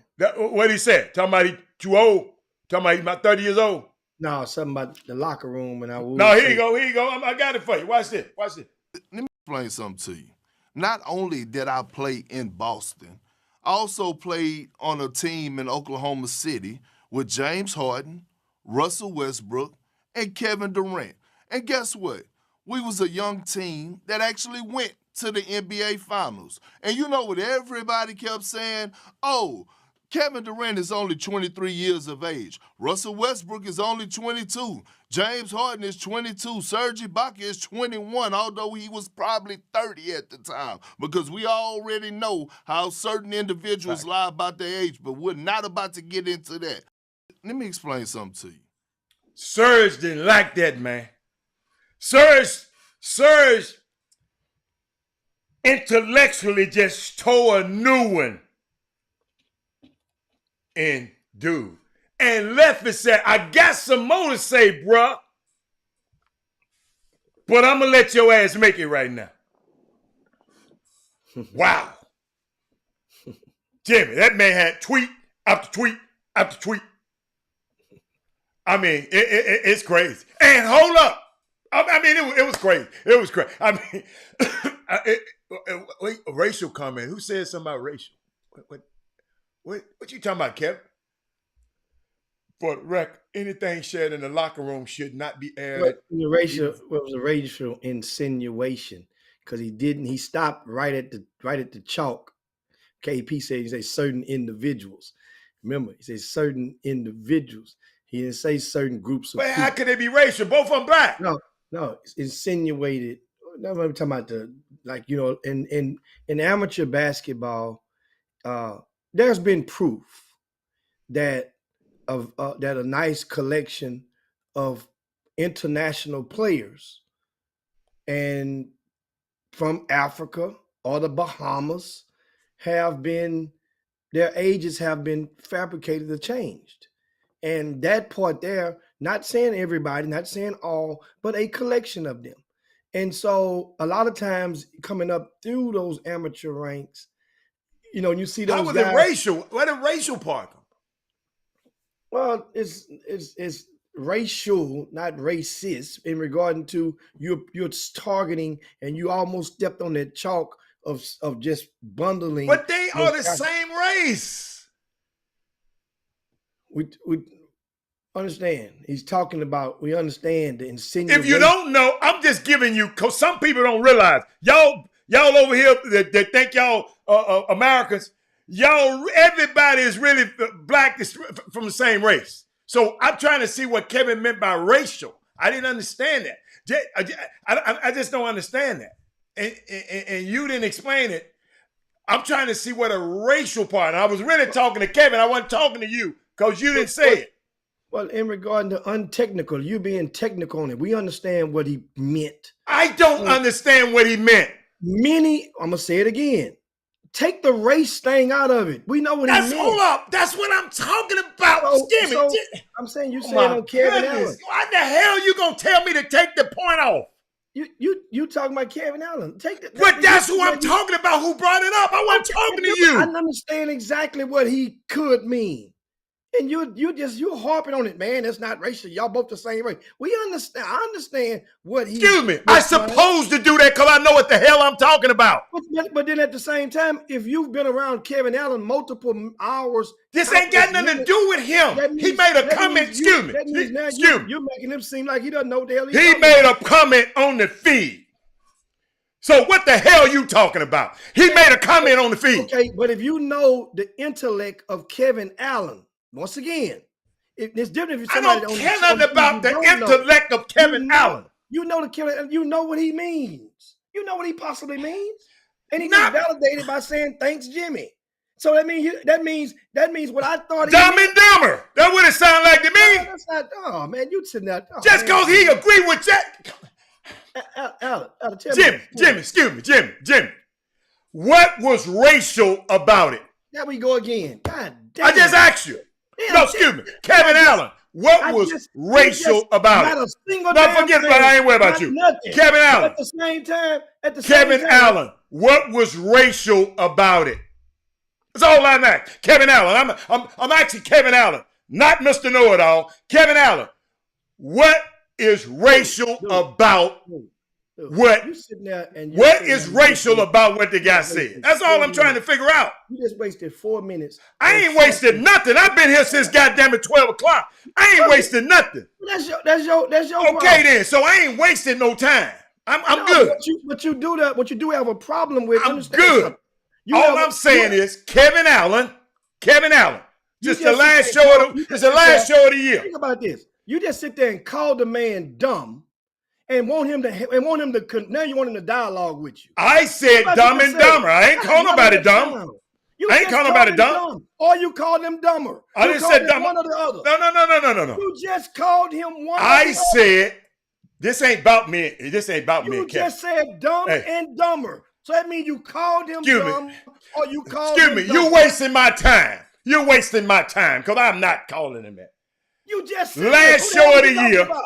Excuse me. What are you talking about then? Well, guess what? I ain't talking to you right now. Kevin Allen. What did you mean by racial? And quit letting somebody else speak for you. His ass ain't spoken for you and no other. So why you gonna let him speak for you now? And I know you ain't letting nobody speak for you. So all I'm asking you, what do you mean by racial? I just don't understand. Y'all got to watch the words are very, very, very powerful. You said racial, and I wanted to know what was he talking about. And that's because that's what you gave me. I didn't. Well, there's certain the Africans in the AAU community they switched their birth certificate. Let me explain something to you. What you've become repetitious in doing, in an act of you not agreeing with people, you have become very consistent. I'm very consistent. I'm very consistent. But I don't. But guess what? Let me hold on. I'm talking right now, Jimmy. Your opinion of me. Okay, you ain't got a heaven or hell for put me in. So your opinion on me don't mean nothing. Here we go again. Yeah, so I'm just letting you know. If that be the case, once again, he did have a problem with KD and Russ' age. What are you talking about, Kevin Allen? Once again, you've become very consistent at influxing and applying. In what? What you just said? In what? Influxing? Applying. I say applying. Applying. I'm not an English. Applying pressure. Pressure. Yes, I'm applying pressure.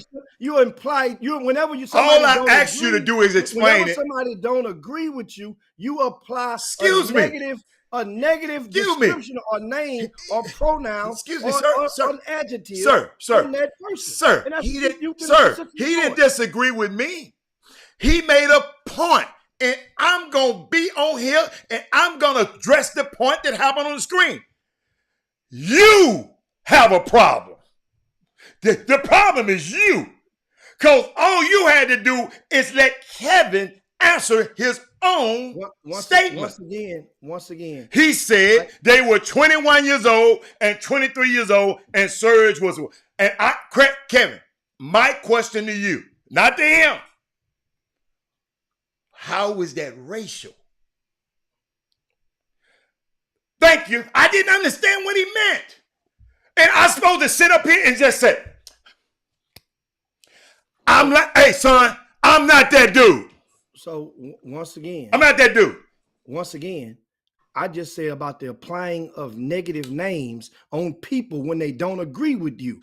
That's what I'm saying. And you study you just beeping out the driveway on that. And like Kevin did not disagree with me. You're lying again. You're lying again.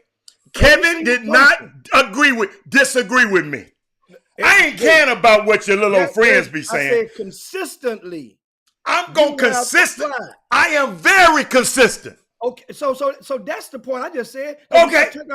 You just turned around and say, I didn't call him that. I'm very consistent. I said dumb and dumber. Dumb and dumber. Yes. You said dumb. Then Kevin Allen understood what you said. He turned around and said smart and smarter.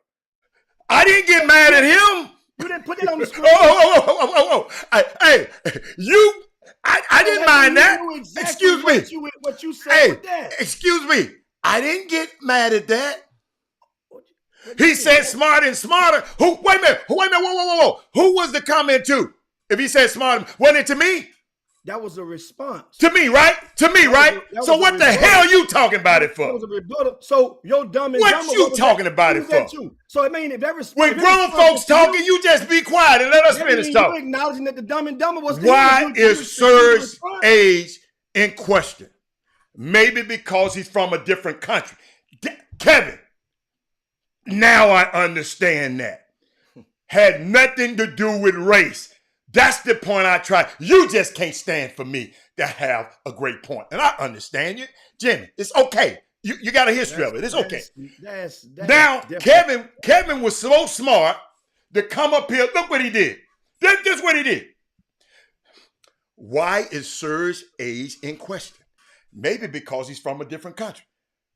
That ain't got nothing to do with race, though. Dude, there's a lot of people that can write. Where is the racial component? Because the African Serge is from Africa. And so he went there to the tip. People that did Serge is from Africa. And a lot of African players that we know have changed, have their age have been changed. Not saying they changed it. The people who handled them and got them I-20 and got them overseas. Jim, I'm not finished. I don't even want to talk to you. That happens. I don't even understand what you talk. I see why you got to use that. I see what, because you don't even understand. You don't even understand what I'm talking about. That came to Nike camp, and this kid was 20-something years old. Jimmy, you ain't got a clue, Jimmy. At a 10th grade camp. How is it racial? Hold on, man. You still not saying racial. What is the race? You still going back. We way past that. No, we're not. I just said skip over the racial component. We understand what he was implying. That's what I said. Who are you, man? Man, hold up. Who are you to tell somebody to skip over something? You sitting there, we understand what he meant by that. That's what I'm saying. People that's in I don't understand what he meant. Everybody in basketball understand what he meant when he said. Well, guess what? I'm glad I ain't in basketball. Certain people know that. I'm glad I ain't in basketball then. I'm glad I ain't in basketball. Thank you. I'm not in basketball. That's what I told a dude here today. Come asking me about some other stuff that happened out of time. No, I ain't in basketball. I'm in pro basketball. And that was a pro I was talking about. It happens not just and that ain't the best of basketball issue. It's really common in baseball. Very common in baseball. But it's not just from Africans. It's with people from the South America and the Dominicans and the islands, the Caribbean. So Africans the only person do this. In basketball, Africans are the only people. No. Kevin Allen said racial. And I wanted him to answer it. And you tried to talk for him, which was a no-no. And you came and explained, first of all, Kendrick Perkins is African-American. Serge is African. He just happened to be born over there. They both African. So how was it racial? If you had to listen, that's the point that I was trying to bring when you talk about if somebody don't agree with what you say. I don't care. I want you to disagree. Let me repeat that. I want you to disagree with what I say. I want you to. So guess what? It's going to challenge me. I ain't afraid for nobody to challenge me to think deeper. That's all. And that's all. You have two African, two guys that's from African descent. Without applying the negative names. You could do all of that. But once you apply the negative names, that's a trigger. Then that means now the conversation triggers from that and goes elsewhere because you apply the negative names. And you do it. I like to apply negative names. You apply negative. I love to. I got it from you. Oh, man. You negative Ned. You negative Ned. What is you talking about? You've never said a negative. I've never said a negative name in my life, Robert.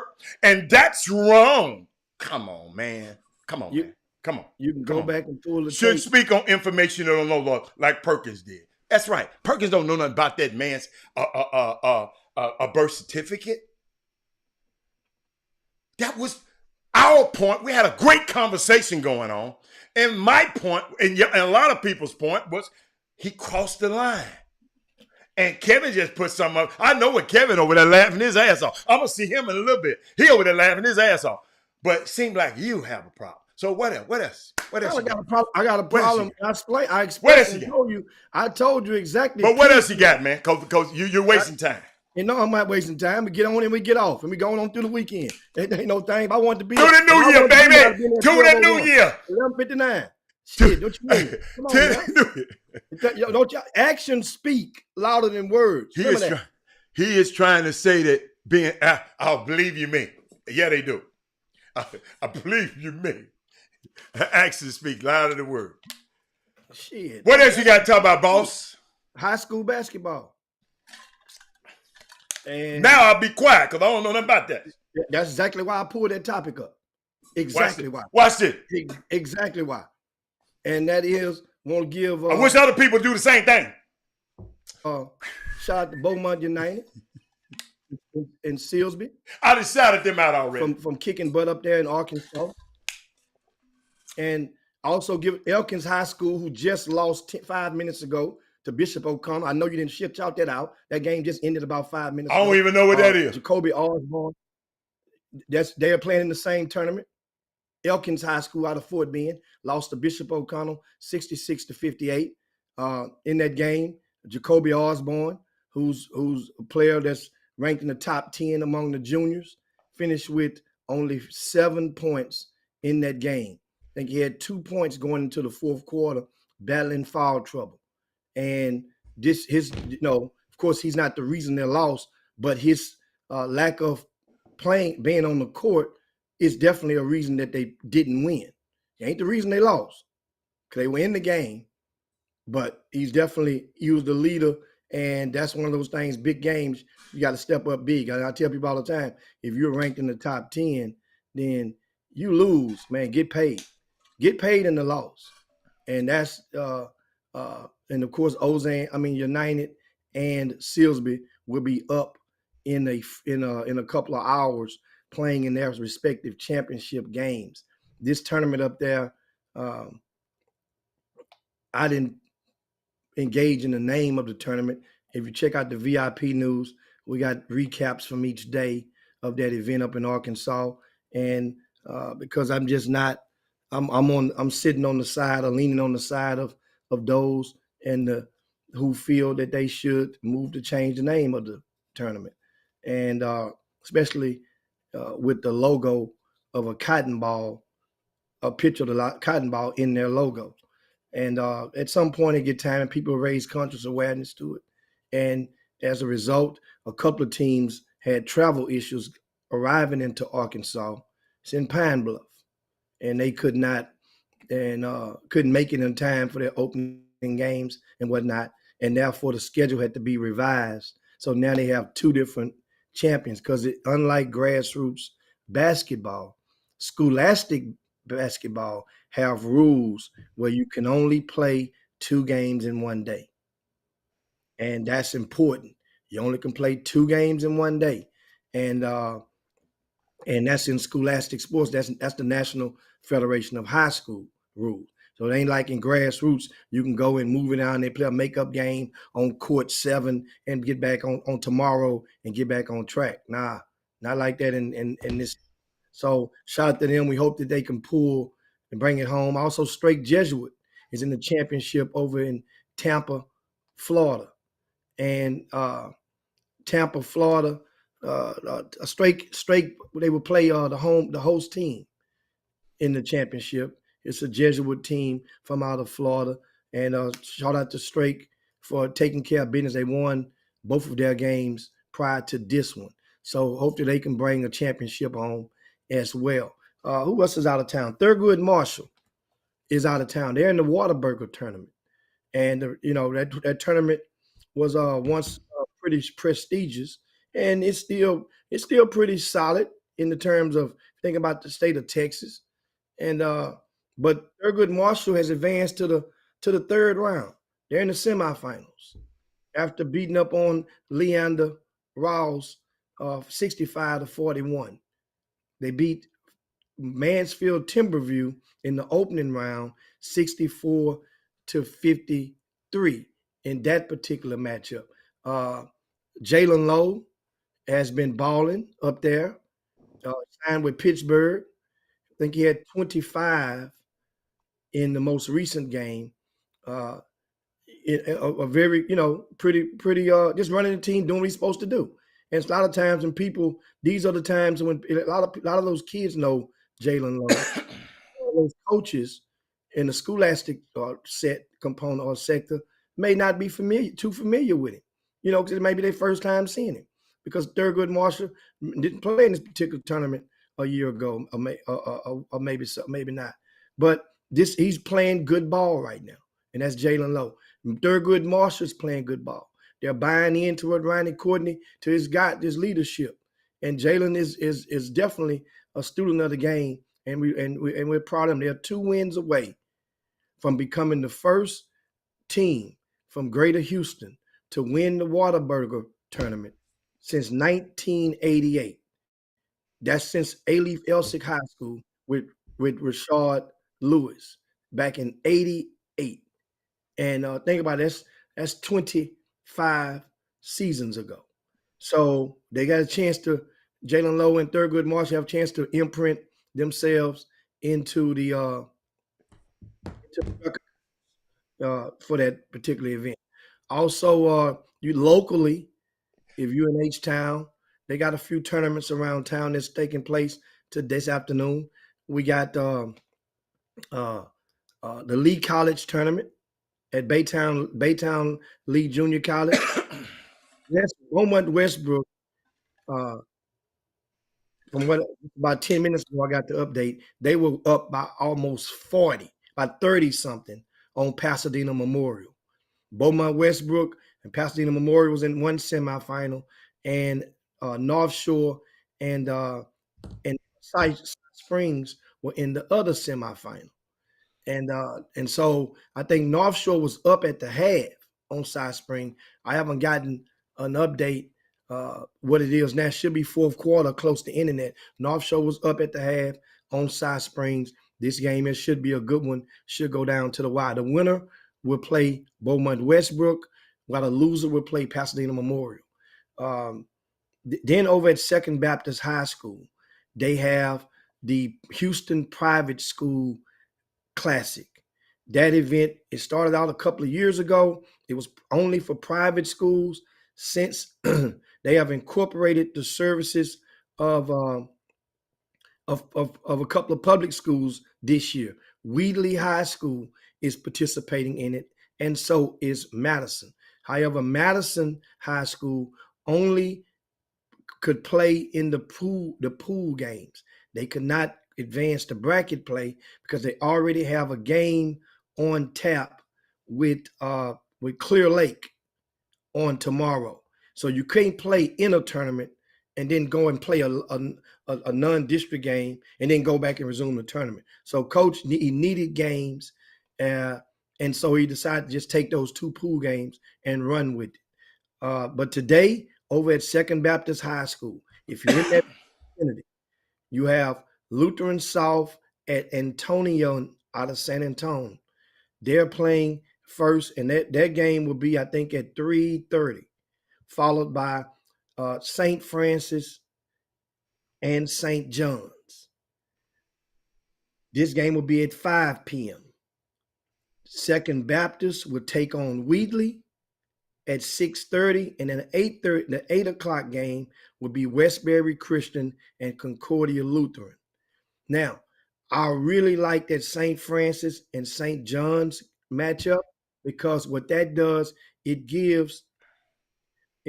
puts a couple of the top 10th graders, that class of 2025 that I've been telling you guys about. That's really got a chance to be special. As it looks right now, it looks special right now. But if they keep producing at the same rate of acceleration, then this thing can be really dynamic. You have Sebastian Adams Williams going up. He plays for St. John's, and he'll get a chance to go against some of his summer basketball teammates, right? Nigel Walls, right? And Nigel is one of them, of many. A lot of those kids on the St. Francis, at least 4 of them played on the same grassroots basketball team, and that is the JL3. That was the 15U squad from this past summer. But that matchup is, now remember, St. Francis is the better team. St. Francis should win the game. However, in these types of matchups, you're looking for a guy like Sebastian to, remember, in the loss, get your money for him to show up, because somebody going to defend him on every other trip down the court. And that's the thing about it, why I said it should be good. And here's the thing, I always have this inside.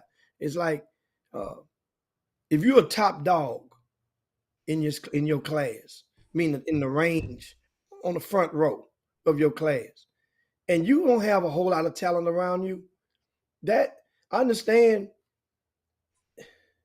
that could be used as an excuse by some people, but at the same time, people that know and understand basketball will know and understand that guess what? You're not gonna get punished for the team that you're on. Now, if you land goose eggs along with your teammates, then you get punished. Or you got to make a business decision. And that's the thing on that. So that's going to be over at Second Baptist. And we'll see. I'm probably get around to one of those events myself. Yesterday, I went out to Second Baptist to check out a game, and the lights went out. A transformer. Boy, I am one that definitely knows how that feels in the middle of an event, because that happened with us at the season opener at the Campbell Center last month. In the middle of the event, a vehicle hit a transformer. And it happens. And the thing happened at Second Baptist. Think about how much money, how economically stable Second Baptist Church and the school is. And they ain't got nothing to do with it. If you're on that grid, you're on that grid. Ain't got nothing to do with it. Yeah.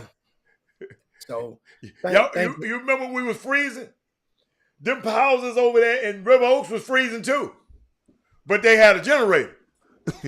Everybody was freezing. But we got invited to a game. Is this game worth me going to?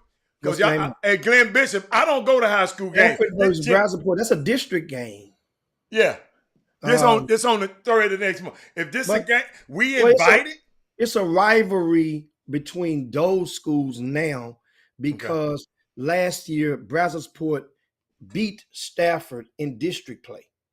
And so now this is a district game. Stafford is the favorite team. I would think Brazosport, haven't followed them a lot this year, but I'll have to check the schedule. And my thing is, thanks for the invite. Yeah. But I have to check the schedule and see what's going on and what's at the sacrifice on that particular to attend that particular game. I know Stafford was out of town playing in a tournament the last couple of days, and I haven't received any feedback updates from that event. Do you care to share with us the updates or the results of how Stafford fared in that particular tournament? You see, it brings me out as we get ready to land this plane to a tweet that I put out today. Yeah, I wanted to ask, why did you put that tweet out? Because in watching basketball, we put it up there for them in that way, because a lot of people don't have time or don't have the means to be surfing through Twitter and catch different quotes and whatnot. Man. This was in regards to a lot of the players, and let me define it so you guys can understand. This tweet you're about to see was geared toward the players that are ranked in a city like Greater Houston. I'm quite sure it can apply to other cities, but in Greater Houston, those that are ranked in the top 20. Those that are ranked, if you're in the top 20, you're considered in a city like Houston. It don't apply to Idaho or South Dakota or whatever, or even Louisiana. If you're in, I'm saying we talking about cities, not states, but in your city, if you're in the top 20 in Greater Houston, then you're expected or very possible that you are a Division I prospect if you're in the top 20. So the thing is, when you're watching some of these young people, they get ranked and their game becomes comfortable. Like, this is what I wanted. This is my dream. I just couldn't wait to get ranked. So now you get ranked and you forget about those guys you were hungry on yesterday. Forget about those guys. Now you're comfortable. You're nonchalant with your game. And then every time I can go see a kid play 3 times, a lot of them will play 3 different ways. You'll play good, bad, and ugly in those 3 games. And it's like, and I'm seeing a consistency. I'm like, man, and then the people, meaning the people, mean some people that support the kids or that particular kid will wait till the great game. I say on Friday, they play great. And then those quotes what you hear from a person that's supporter. Hey man, he's a pro. Then you go back and see him on Saturday, he plays average, and they'll use some type of excuse like, man, the refs was tripping. or they wouldn't pass from the ball. Then you go back and watch him on Sunday, he plays poorly. Then you say, oh man, all weekend, he was sick, man. He had a fever on Thursday, and this and that, and oh man, his ankle. And I get tired of hearing that shit. And people just say it, and they'll probably say it to y'all. And what I do, I let them know you can't tell me that shit. I don't want to. And so then people eventually they'll stop telling me. And that's what's happening. They'll just stop coming to me because they know I'm not going to just accept anything. This what got me. Friday, he plays great. He's a pro. Saturday, he plays average. The refs were tripping. Sunday, he plays poorly. He was sick or injured. I hate to agree with you, but then you're right. I didn't heard these same damn, man, he's a pro. Then the next thing, he played, they quiet as a church house mouse. That's why I tell people, watch what you say. Saturday, he played average. The ref's tripping. I like that one. And then he's sick or he injured. Inconsistent productivity has become consistent. Ooh. Inconsistent productivity has become consistent with so many high school players. Jimmy, is it just this year or how many years? Because Jimmy, it was some dogs in 2013 and 12. Yeah, that's what I'm saying. This just started? And it's not everybody. No, I'm talking about as a whole. I'm talking Yeah, Jimmy, it's got to be a lot for you to. It's got to be. It ain't everybody, but it's got to be a significant amount. It's a lot. Okay. Like I'm looking. I just mentioned Jacoby Osborne a while ago. Right. And Jacoby, if you want to be one of those dudes in the top 10, we got you in the top 10, baby. You got to come with more than 7 points in a money game. Oh, I got you. Absolutely. More than 2 points. I got you. And guess what? The consistency. We mentioned. Understand? We mentioned. It was a game last week. Jared Harris. He had 32 points yesterday. Right for Silsby in a big win. Right. But in the game before that, he had only 8. Coaches don't like that, Jimmy. And college coaches don't like that. Consistent. They don't like that. They rather hold up. How much is that? So he had 30 what? 32 and 8. I'd rather 20 and 20. Yes. That's a hell of a gap. Yes. Absolutely. You know what I'm saying? Absolutely. And so now and people say, well, man, you don't know what's on these kids' minds nowadays. They thinking about stuff. They got stuff on their mind. I'm like, oh, really? So I had stuff on my mind. The other kid who being consistent, he ain't got stuff on his mind. Yeah. Somebody out there, Wesley Yates III. See, when you're consistent, it's almost like you working hard. You due for a day off. But a lot of these guys ain't working hard to get that when they get there. Like last night, Wesley Yates, he didn't score 10 points. He had 9 points for Beaumont United. I didn't see the game though. He had 9 points, but they won. How many rebounds? How many steals? How many assists? See, me, I got to see the whole game because I know something had to happen. Maybe they was doubling and blitzing him to get the ball out of his hand. I don't know what happened in the game for him not to go to the line and get 10 points. Something had when a guy like that plays that hard, y'all got to understand that was a hell of a damn team he played against. Somebody told me and told them coaches that scouted him. Let's take the ball out of his hand. But see, to help young cats out, let me help them out, Jim.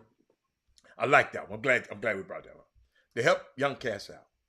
They got a little kid that Jimmy, they just start Jimmy. It used to be unheard of in the NBA of you blitzing the guy with the ball at the 3-point line. You blitz him in a corner. You blitz him somewhere you can get him. Stephen Curry got people blitzing him. That means 2 players that's coming and take him out of the game and leaving 8 players. Jimmy, guess what? What he did, so that's why ain't no excuse. Get what he did. He said, okay, y'all got me with that one. So what I'm going to do? I'm going to get off the ball and relocate and go somewhere and step down like I'm coming on the inside and pop back out for the three. You got to adjust your games. You can't know if you're that good, can't nobody supposed to be able to stop. Coach, guess what? If they blitz you, let's say, I don't know what happened last night. Get up off it, guess what? And come back and get it. High school basketball players ain't that disciplined to follow you back over there again. Y'all got to remember, y'all don't have a shot clock. So guess what, Jimmy? He can step in and pop back out. He can run they can run a down screen for him. I mean, it's so many things that can happen that if people try to take your top player out of the game. Stephon Curry gave y'all the blueprint. Now you got to be able to make shots like him now. I can't put the shot in the hole for you, but you can get your shot off. But I don't know what happened in that game, and ain't nobody called me about it. But that's unique. That's unique. Yeah. So that's the thing. So the consistency part, and like somebody mentioned on the social media, I think it was Ricky Scott said social media wasn't as prevalent back in 2012, 10 years ago, which is true. No. But the comments, the excuses, and the amount of kids, once they were anointed as a dog, once they were given a front row ticket seat to the show, meaning that you ranked in the top 10, at this concert for this particular class, then most of those guys, they embraced that. And they showed up and gave you what you wanted to see when you came to watch them. That's the thing that a lot of kids, don't get it twisted. Jalen Lowe, he been balling all year for seniors. Big JoJo Tugler, he's been doing what's expected of him all year, protecting the rim and dominating on the inside for the most part, right? We mentioned Wesley Yates, right? Then Jace Posey, he's been taking care of business. Every time a player in the top 10, he's I think he's faced like 3 of them this season. So everybody on the book been getting it in. Not everybody been getting it in on the front cover. Well, it ain't but one, Coach. You call it but 2 then. You can talk about Fred Payne hasn't dominated. Have he been consistent? He couldn't have been. I didn't watch all his stats, so that's incomplete for me to speak on. I haven't seen all his stats. That's why we remember when the season first started, we asked Alfio, you in charge of the media department at Legacy, the School of Sports Sciences. It ain't nothing for you to share that intel with us after every game. And guess what happens? We start talking about it. Win, lose, or draw. But nobody wants. They think, here's the thing, Jose Nigel is hurt. He may get cleared today. I love it. Sebastian Williams Adams. I said Sebastian Adams Williams. Yeah. Come on, Miss Washington. He just inverted it. That's all. Yeah, that's Sebastian Williams Adams. Yeah, that's Nigel is hurt. He may get cleared today. Yeah. Well, so Amarian versus Sebastian, okay, that'll be next man up. So Nigel gets a mulligan. I got a question. How big a win was that for? Let me get that off the screen. How big a win was that Shadow Creek going to Manville and winning? Shadow Creek played Manville? Yeah. When? Last night. Oh, they went over and beat Manville. Yeah. Okay. No wonder someone of the coaches that was scouting that game or something asked me about Jamari McDowell over at Manville, and asking like, man, he's good. That's big for Shadow Creek because they just beat Legacy last week. Yeah. So that means now they'd be 2 guys on your cover. Yeah. And the young fellas, remember inconsistency. So now Shadow Creek is being consistent, playing good basketball right now. That's what that's showing. That means something had to. I haven't talked to Coach President. He texted me 2 days ago, but that means something had to have changed for them to get these different results. What? And I don't know. Jimmy, Mighty Mike had 19 points, 4 rebounds, 2 steals, and 3 assists in that game. 3 assists, 3 steals. 19, 4 rebounds, 19 points, 4 rebounds, 2 steals, 3 assists in that game. Somebody sent that to me. That's a big win for them. And a win. Yeah. And so, Mr. Bishop said they won, beat North Garland. They lost to Midlothian, and they lost to Argyle. Well, and they beat Kaufman. So they went 2-2. That's Stafford High School. Went 2-2. Can we have the numbers from your son? I'm quite sure that's more important to you than them going 2-2 in that tournament. Remember, I say if you lose, get paid. So let's see if he got paid in those losses. I'm just telling you, I'm going to be consistent, because otherwise, what if his son would have scored 30 a game? Oh, hell no. Which we know it from the scores, those low scores. Hell, 2 of the wins, the last 2 games were in the 40s. Both teams combined for like. Well, he could have had 25 of them. Well, that would be great. If you're gonna listen, because if you lost, that means you lose to Argyle or Midlothian. Some players on that team, if you didn't get paid, think about it. You scored 44 in a loss. Okay. You scored 42 in a loss, and you scored 45 in a win. That's your system. In the other win, you scored 66. But that's your system. You still can get paid. You got paid against Texas City when we talked last time we had this conversation about your son. Remember? Oh, he just put it up there. Stafford is 16-7 on the year, ranked number 15 in the state.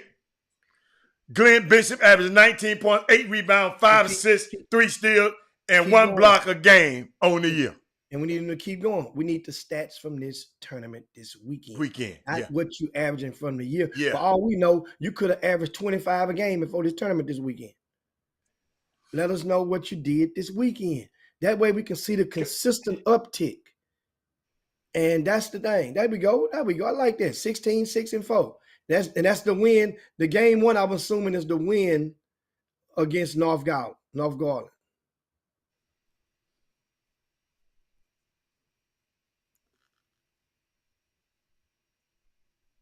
And man, these boys, hey, man. But that's the thing. So now you guys understand. Remember now,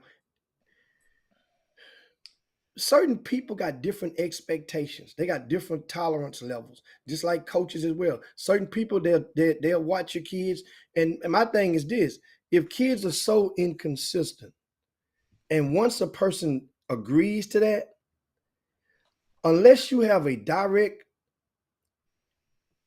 interest, then why the hell we going watching them so much? Let them play yourself out of it. Let them earn your time to go and see them play. If you're knowing they're inconsistent, go watch somebody else.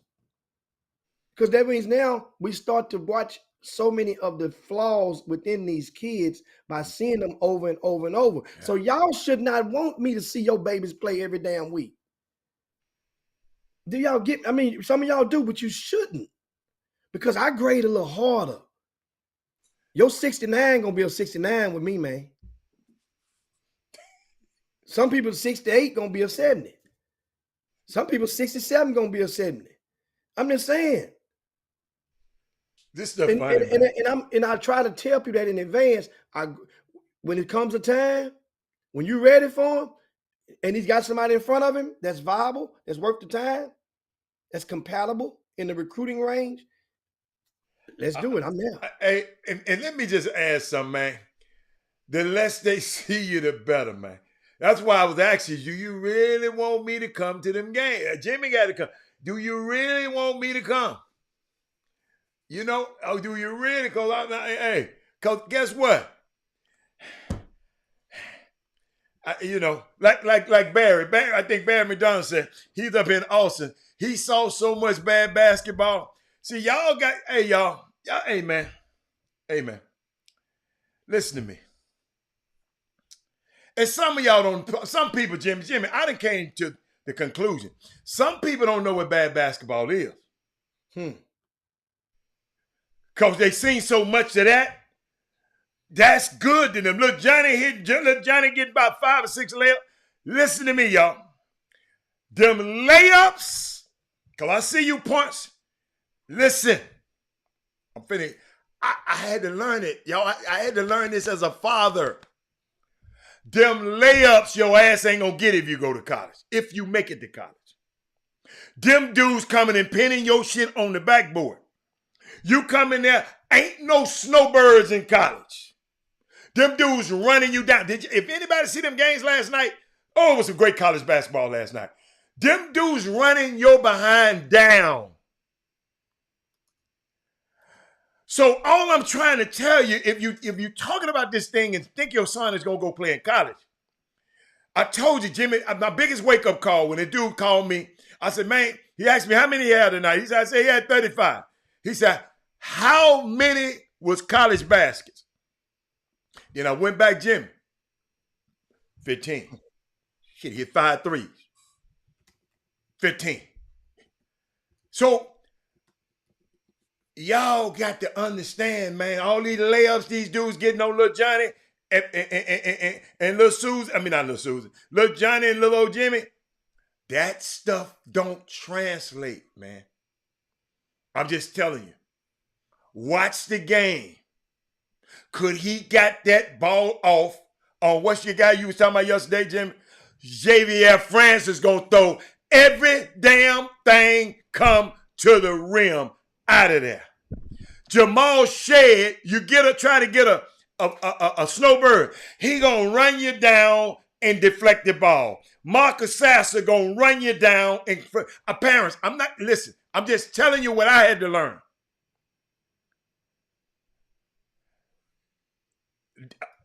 They got to be college baskets. When you see them, say, could he do that against U of H? Could he do that against Jordan Carl Nichols over there and John Walker? Coach, could he do that at Rice? Could you do? That's what we got to start looking at, man. I promise you. Then you'll feel, just watch him. Just say, man, hold up. This little layup he getting on Lil Johnny, man, young fella, JVF Francis is going to throw it down the street. So that's all. I'm watching, hey, me and Kevin Freitman was on the phone last night, right? I mean, we text each other. I was watching Ole Miss play. Deshaun Ruffin averaged about 50 in high school, didn't he? His ass didn't play about 14 minutes last night, maybe 10. Jimmy, he's struggling out there. He was averaging 40 in high school.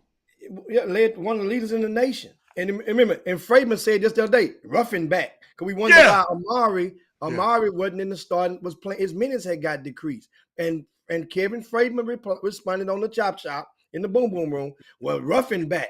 Well, hell, both Ruffin and Amari coming off the bench now. Yeah. Coach, that's basketball. Man, I am loving college basketball. I'm going to, hey, TSU play tonight, Jimmy, Houston Tillerson. Oh, they're going to be wait a minute, Houston Tillerson, that terrible. It's going TSU, remember, Jordan Nicholas, man, he didn't change his name. We used to know him as Carl Nicholas back, you know. Yeah, I like it. I call all three names out. He was the HBCU player of the week for the SWAC for last week in their performance. So that sometimes that can boost the self-esteem. That can help turn the corner for players. It can let them know, you know, they may think, okay, yeah, I'm that dude now again. So let's see this is the perfect opportunity for Jordan Carl Nicholas to keep it going. Yeah. To keep it going. Yeah. You know, remember, he got in the doghouse early in the season. Yeah. He got in the doghouse. Yeah. And that happens. Coaches, when you're dealing with coaches, especially coaches that been there, done that before. Yes, sir. You try that stuff, man. Hey, you ain't bigger than the program. And TSU has a culture that was established and establishing when Johnny Jones walked into that job. Mm-hmm. And he just kept the torch lit. Now expectations, think about it. We expect for TSU or Prairie View to win, place, or show when it comes SWAC time.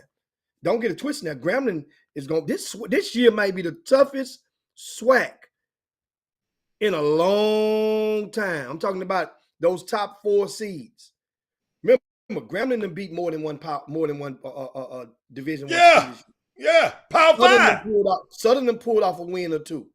Yes. You got Prairie View. You got TSU. Think about it. Hey, Kevin Wright. Jackson State, didn't they beat SMU? Yes. You felt sorry for your homeboy. Oh, hold up. Johnny Jones suspended Ben Simmons. Y'all forget, didn't you? Yeah, he sure did. It cost him his job, but he did it. I'm calling TSU tonight, but guess what, Jimmy? On YouTube. It's on YouTube tonight. Kevin, give him the site. Say, man. Huh? As we wait on that YouTube site, let me tell you something. Uh-huh. Didn't something get broadcasted on YouTube the other day? What's that? NBA. Yeah. YouTube is coming up. YouTube is coming up. Did you freeze? YouTube ain't playing with these people, man.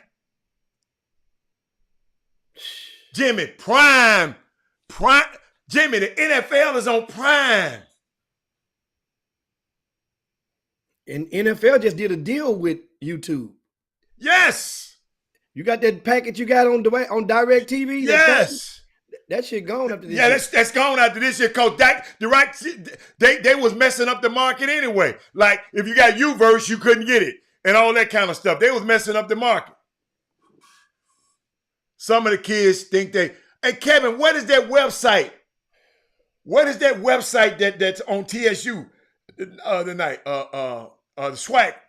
It's a certain website tonight. Well, I know it should be posted on. It should be somewhere linkable if you go to tsu.edu. Yeah. You go to the athletic. It's TSU Athletics. That's what it is. TSU Athletics. And once again, that's good. I'm glad you brought that up. Several SWAC teams are playing in action tonight, and we said this before. And the thing is, it's game day, so it's harder. Right. And remember we talked about this back when U of H played the big game a couple of weeks ago against Alabama. We had talked about this topic, and that is how, and we had somebody explain how the young prospects can get into these games at no cost, along with a parent or guardian. Absolutely. But it's harder on game day. By TSU playing tonight, it's hard to execute that because normally they turn that stuff in by 2 p.m. or by 10 a.m., depending on your school and your game time on game day. But you should mark your calendars, and that should be on the bucket list of every single unsigned senior. Absolutely. That's in the area. It's a good point, Jim. You should go. Now, first of all, if you're unsigned senior, you can forget about it with U of H. Just let that roll. You're not there. You wasting. You just want to go watch the game. You can watch it on TV. You're trying to go there and meet a coach or two. And if you're going to one of these schools, and you email the Chop Shop, chopshophtx@gmail.com. If you email the Chop Shop with 24 hours or more before tip off, and chances are that somebody from the staff, the Chop Shop, can get them to come and just shake your hand or answer a question or two, depending on the game and the magnitude of the game, maybe even take you for a tour of the locker room or something. But it's in 24 hours advance. And we'll understand it's a one-time thing. We don't do this every time you're going on a visit. We give everybody one. Right. Right? If you're going to a school, send the email, chopshophtx@gmail.com. Once again, doing our part to help you help yourselves. Because what happens is that way now you're taking a young man, he getting the feel of a college basketball game at that level. That's still Division I. You want to go to Rice? That's still Division I. You want to go Jimmy, they played against Kansas in the NCAA tournament. Okay. Absolutely. Yeah, they played against Kansas. That team y'all talking about, They played against Kansas, beat Corpus Christi, beat the brakes off them. When played Kansas. See, people got to understand this, Jimmy, and you can also bring groups, Jimmy. Not just it's groups can come too if you get in touch with these people in time enough, man. It's so. I'm glad you brought that up, man. He just shared an email up there. Okay. And you can post it to them. They can also email Kevin Allen, kevin.allen@tsu.edu. That way, our good people out there that's watching from the YouTube feed can get that email address. Listen, if you don't have a pen, take a screenshot with your telephone. Yeah. In just a minute. I'm sorry, Jim. This is the same team that beat Arizona State too, right there with me and you in the building. Yeah. A Power 5. That was Arizona State's only loss of the season until just the other day. The other day, yeah. When they, and understand. So people go to University of St. Thomas. Same thing. Yes. Go take the kids there. Yes. If you want to let us know in 24 at least 24 hours before tip off. Then we may be able to get one of the coaches to come and meet you and shake his hand and let him know what that don't mean that coach. Now, let me tell you something. That coach come shake your hand. Don't y'all go taking all them pictures with the coach. Tell me you got to offer. Think you got to offer. Don't do that. I'm telling you. I'm going to embarrass you. Our kids ain't going to do that. We ain't got no kids that would do that in this city. Now, the grown folk will, because the kids don't know no better. Oh. The grown folk going to make the kid think that I forgot about that. Because he heard you scored. Heard you score 24 in a game and grabbed 10 rebounds the other day. He saw that and he read your tweet. So that's why the coach come and shake your hand. You that dude. Nobody wants to know the kid. Nobody. I call it the Santa Claus theory. So many grown folk don't want the kids to know who really put the presents under the tree. It's the Santa Claus theory. Jimmy, your homeboy coming. Your homeboy coming on the 2nd. Well, you know what? That's a tough ass weekend right there. Oh, it was a tough weekend. Damn. Yeah. That's a tough weekend. That's Monday. That's Monday. Oh, so they playing Monday and Wednesday? Swag normally play Saturday and Monday. No, wait a minute. The second is on a Monday. Yeah, Monday and Wednesday. Swag play on Monday and Wednesday, Jimmy. I thought they played on Saturday and Monday. Sometime. They shipped it up. Sometime, yeah. They used to play Saturday and Monday because teams come. This teams time that came to Houston, they got to stay in the weekend. They had a ball over there by the Galleria at the old hotel. I wonder why they switched it up on the Kel. Probably because of the New Year. So they're gonna play Monday. That's right. We're gonna play Monday and Wednesday. Wow. Woo, Southern. Hey, what Kevin Fraven? Kevin Fraven, you know he gonna be there. You know what? What? A lot of these high school teams play on Tuesday. They don't play on Wednesday though. They don't play on Monday. They don't play on Monday and Wednesday. Absolutely. And Happy New Year, Tina. I'm looking at my magazine schedule. Yeah, they do. Some of them playing on Wednesday. Yeah, because of the damn New Year.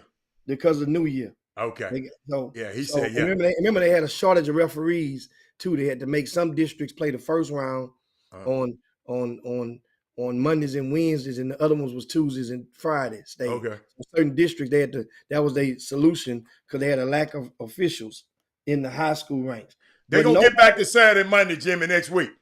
Okay, next week. That makes sense. Saturday, Monday. But there's no games on Monday in the high school ranks, so that means there should be a conscious effort. Yes. Southern Jaguars. Right. PJ Bird, is he still out? Yeah. He's one of the finalists for the HBCU for your game. Right. So PJ Bird played for Coach Ronnie Courtney at Bush High School. So I'm going to ask Ronnie Courtney to bring his Thurgood Marshall High School team to the game. Absolutely. That way we know Jalen Lowe is going to Pitt. Yeah, but that don't matter. The other kids, underclassmen, understand. that don't mean you're a prospect. You're going there. It lets you know how big those kids are up close. Plus, it also lets you know it might inspire some of those kids to even try to go out and be a walk-on. Absolutely. It's gonna save you so much money. Then some of them you might be a walk-on, maybe not. But then at least you taking them to the water. Bush High School. Jimmy's a walk-on made it, Jimmy. Huh? Craig, it's a walk-on made it this year. It's TSU. make it every year. Yeah. Yeah, little Farouk. So that means No. I'm sorry. No. They added another. I ain't talking about Farouk. Farouk got a scholarship now. Yeah, he got this dude here walked on. They saw him in the gym in the rec playing. Because you remember they was practicing in the rec. They wasn't practicing in the gym because the gym had a new floor. That's right. Last name Craig. What's his name? Last name Craig. Yeah. Young fella that worked his ain't been playing, Jimmy. Yes. Hey, Bryson Etienne, he played for Bush as well. Yes. So Bush High School, who's not coached by Courtney anymore, they're coached by Brandon Gay, he should bring his whole team there. Yes. Coach, every team in the city should be calling Kevin. I'm just saying those are direct connections. I'm not mentioning Dawson High School where Jordan Carr Nicholas played at. He should play. They should be there. These are winning programs right now. Right. Who all can go to state. Right. Let them see what winning college basketball is about. That's a good point. That's a great point. The You know, SWAC champions for the last 2 years. Hey, man, that little kid, that little point guard at Dawson. Curtis Craig. I'm sorry. Curtis Craig. That's the kid name. Huh? Curtis Craig, Jimmy, just came and took him. Yeah, he walked on. So he took some minutes from somebody. Yeah. What you said about Dawson? Somebody's scholarship gonna be in trouble. But this little kid at Dawson named Kendrick Bailey. He's the point guard at Dawson High School. He has no offers. Nice. Right? Uh-huh. And he's the what makes that engine goes. Mm-hmm. He could. Johnny Jones gotta like him, not me. Mm-hmm. But if Johnny Jones likes him, he could be the perfect walk-on candidate. Or guess what? If he went to a game tonight, I have never seen Houston Tillotson play before this year. Mm-hmm. He damn sure need to go there and find that coach right now and let him know his resume. Absolutely. You know, off the rankings where he ranked that on anybody's ranking poll. Absolutely. And go and find the Houston Tillotson coach and the athletic director used to be the head coach in HISD just 10 years ago. The athletic director for Houston Tillotson. He was the head coach at Wheatley High School. And he was the head coach at Reagan High School before it came to Heights. Man, I hope y'all giving this information out to people. This is why we ask y'all to share the show, because there's some people need to hear this that ain't even on this show. Some people need to see. I'm serious. People need this. I'm telling you, Chris Craig, Jimmy, they found that he went to TSU in a mirror, in there killing everybody. Got a tryout, got a uniform on. Right now. Hey, man, and guess what? Some people say, well, man, here's the big excuse you're going to get. I want to hear it. It's so last minute, man. Why you didn't tell me this the other day or last week? I got, man, I won't be able to make it tonight. Maybe let me know next time. Okay. See, you got to find a way to push through those type of excuses when they come. And you say, well, Miss Johnson or, Mr. Thomas, how about if you pick him up and you take his teammate and we'll pick them up and we'll take both of them. You got to find a way to motivate the parents, because at the end of the day, they're going to fill some of that paperwork out through the admissions process or doing all the paperwork to get those kids accepted into college. This stuff is big. We telling you something, man. These are diamonds. Right now, this stuff ain't no joke. See, that would be the answer. If you ask me why so many of these kids inconsistent, you say, well, if they're in 12th grade, they just so nervous because they ain't got no doggone scholarships. They thought everybody told them they was great. Everybody told them they was a pro last summer. That would be a more acceptable. I accept that before I accept some of the other stuff people saying. Dude, I mean, I'm glad you brought this up. And maybe we need to just talk about it a Ain't little no bit more. excuse for nobody to be at TSU. Ain't no, See, no excuse. that means if TSU is playing Southern on Monday, Mhm. Grambling is playing Prairie View on Monday. Right. That's what that means. Right. So that means you could take your pick. It don't have to be. I just told you Yeah. guys. Yes. Whichever one you want to go to, let us know, and we could. And it's simple. If there's a kid, not you, the grown up, a grown up can go for free. Like at TSU, I think it's the kid plus 2. Mhm. That's 3 tickets. I think that's a Division I. It's the kid plus 2. Guys, Dude. come on now. Dude. You got to do this stuff so you don't never want to go through life saying, what if I had done that? I'm just curious as hell, Hal. What? I'm gonna look up Houston. Grambling, Tillotson, right? yeah, and then, yeah. Boy, you hit it, Doc. Houston Tillotson basketball. I'm just curious to see if they got anybody on this roster that you guys might, depending on where you're from. I'm just looking at the basketball roster right now.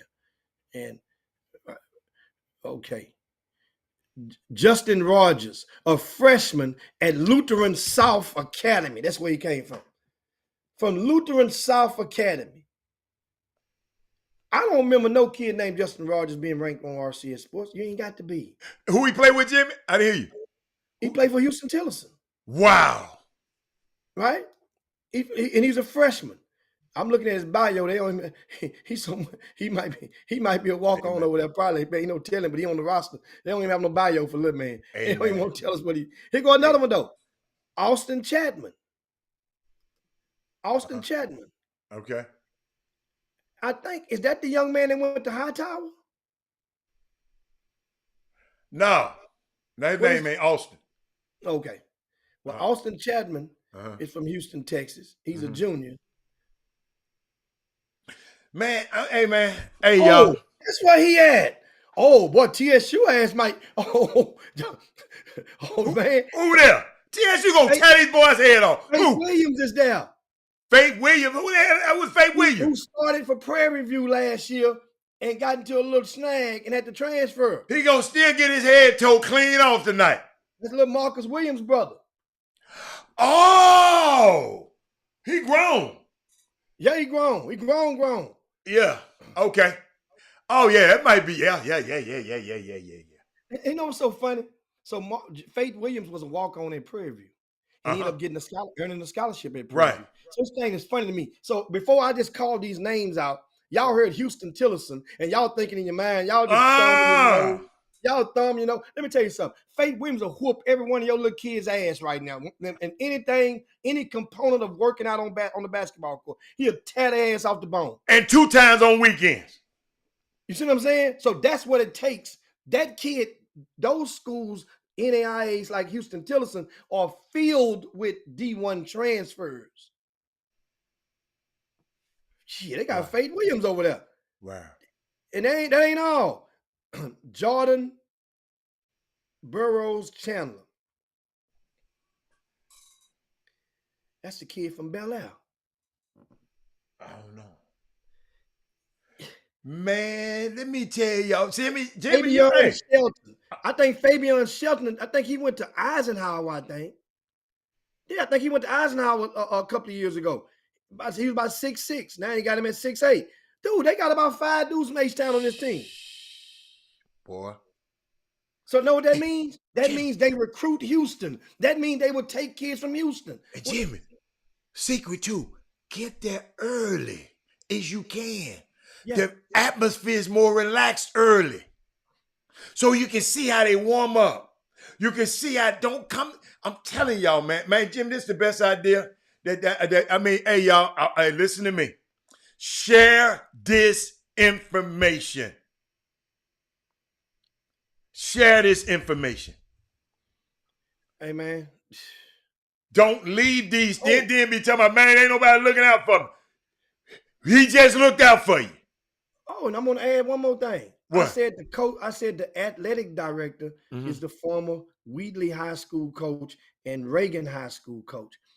He's still an athletic director. He's just the basketball coach as well, still too. I thought he had moved on to a separate and just took the job. So Thomas Henderson used to be the head coach at Wheatley. I don't know him. Yeah, right before Pokey got there. Okay. The second time. Okay. The second time. Okay. Say man,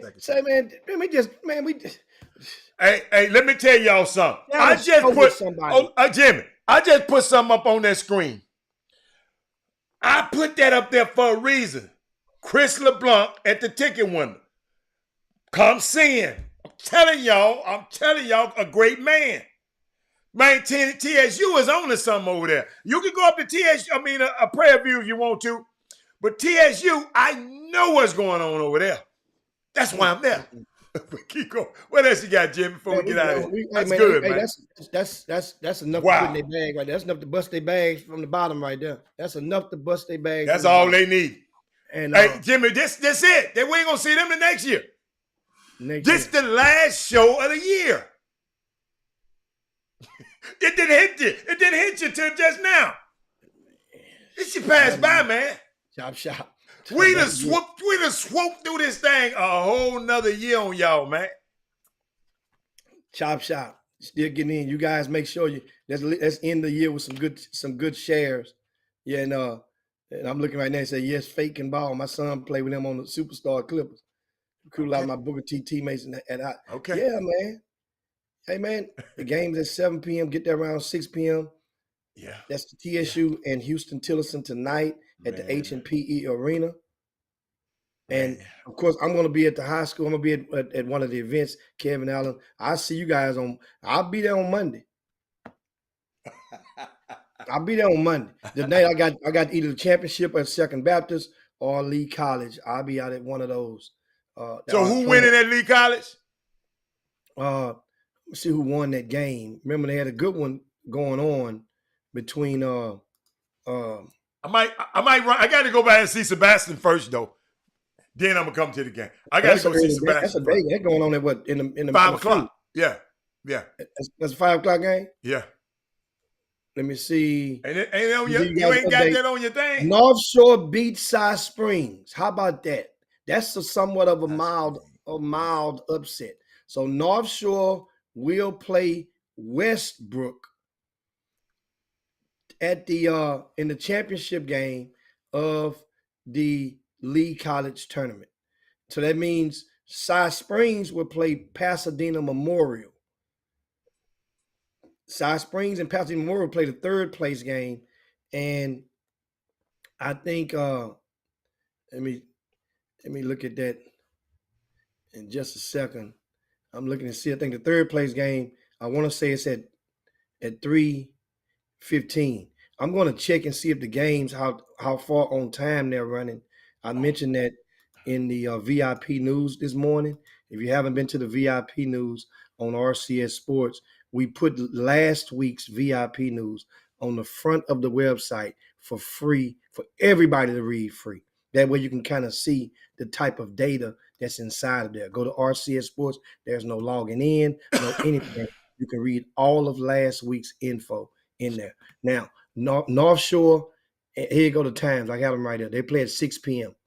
North Shore and Beaumont Westbrook. And that's going to be at Lee College Classic. Now, meanwhile, I told you guys earlier about the private school times. The private school that's over at Second Baptist. That's what, and Hatter is going out there, and you have once again at please tell me it's 5. 5 o'clock.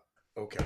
5 o'clock, St. Francis and St. John's. That's what I need. 6:30, Second Baptist in Wheatley. 8 o'clock, Westbury Christian and Concordia Lutheran. And I'm done after that. I'm gonna see Sebastian. Then I got to get over to TSU. Yeah. So that's it, man. But anyway, guys, you share the show on your way out the door. And thanks, Bob. I see Boss Life Cat gave us an update. Dickinson is up on Sci-Fi 54-45 late in the fourth quarter. Jimmy, is my young fella playing this week? Horton this weekend? Orlando Horton, he's been, once again, talking about consistent earlier. He's been consistent. That's all. See, that's the thing. The guys, matter of fact, we come back on Monday. I'm gonna come up with my all consistent team. Okay. Guys who've been getting it in this year in the 12th for seniors. 12th grade. Only seniors. Okay. Seniors. So Why you ain't gonna mess with the juniors? Well, because it just, you know, You don't want to put too much on. It'll be too much. I'll make the juniors a separate list. You see what I'm saying? Separate. Yeah. Yeah.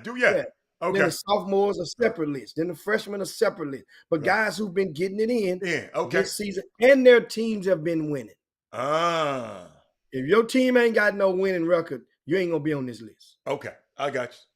So you ain't gonna do like they do Joker, let his team lose and then win MVP. Win MVP. Okay. Which I would never be a fan of on that point. No. But anyway, man, that's good, man. I like that. Like folks, Orlando is the best unsigned senior right now. Yeah, he's playing the best. He's not the most recruitable, but yes, he's the best performing unsigned senior right now. Recruitable is different, and we'll explain that on Monday too. Yeah, y'all just bring up the questions and remind us to bring them topics up on Monday in regard to the difference between recruitable and playing the best. And best performer. Big difference. And many people, far too many, it's probably time for them to understand and may get them. Invite them over to the Chop Shop. Share the show on your way out the door. Those of you that's in Facebook, make sure you go over to our YouTube page and subscribe to our YouTube page. Our goal now is to get that number on up to 2,000 before Valentine's Day. Okay, I ain't even looked at it. We had 1,200 and something. Oh, we got to go to work. We got to go to work. Right, okay. So let's go get that thing up to 2,000. Then we're gonna get it on up, and then we get that thing, keep pushing it on up. We got some big things for you Craig coming. Foley said he'll see us next year. See y'all. See you next year as well. Anyway, get up out of there. Don't forget, guys, the Higgs sticks. You can hit me and get your Higgs sticks. Blow you one for New Year's for New Year's. Yeah. Guess what? I got them for you. Higgs sticks, guys. I got the deal and just got a few more in. My third shipment just came in, and we'll get. They're gonna go fast. This perfect thing for New Year's Eve. But anyway, for Robert Haller, this Jim Hicks signing off for 2022. We'll see you guys next year. Peace. We up out here. Chop Shop. Jim Hicks. Rob Hatter. You are now tuned in to the Chop Shop. I'm Retro. Let's get it. We in the Chop Shop. We live in the Chop Shop. We talking sports talk, we live in the Chop Shop. We in the Chop Shop, I'm talking sports talk. So turn your dials up, it's live in the Chop Shop. We in the Chop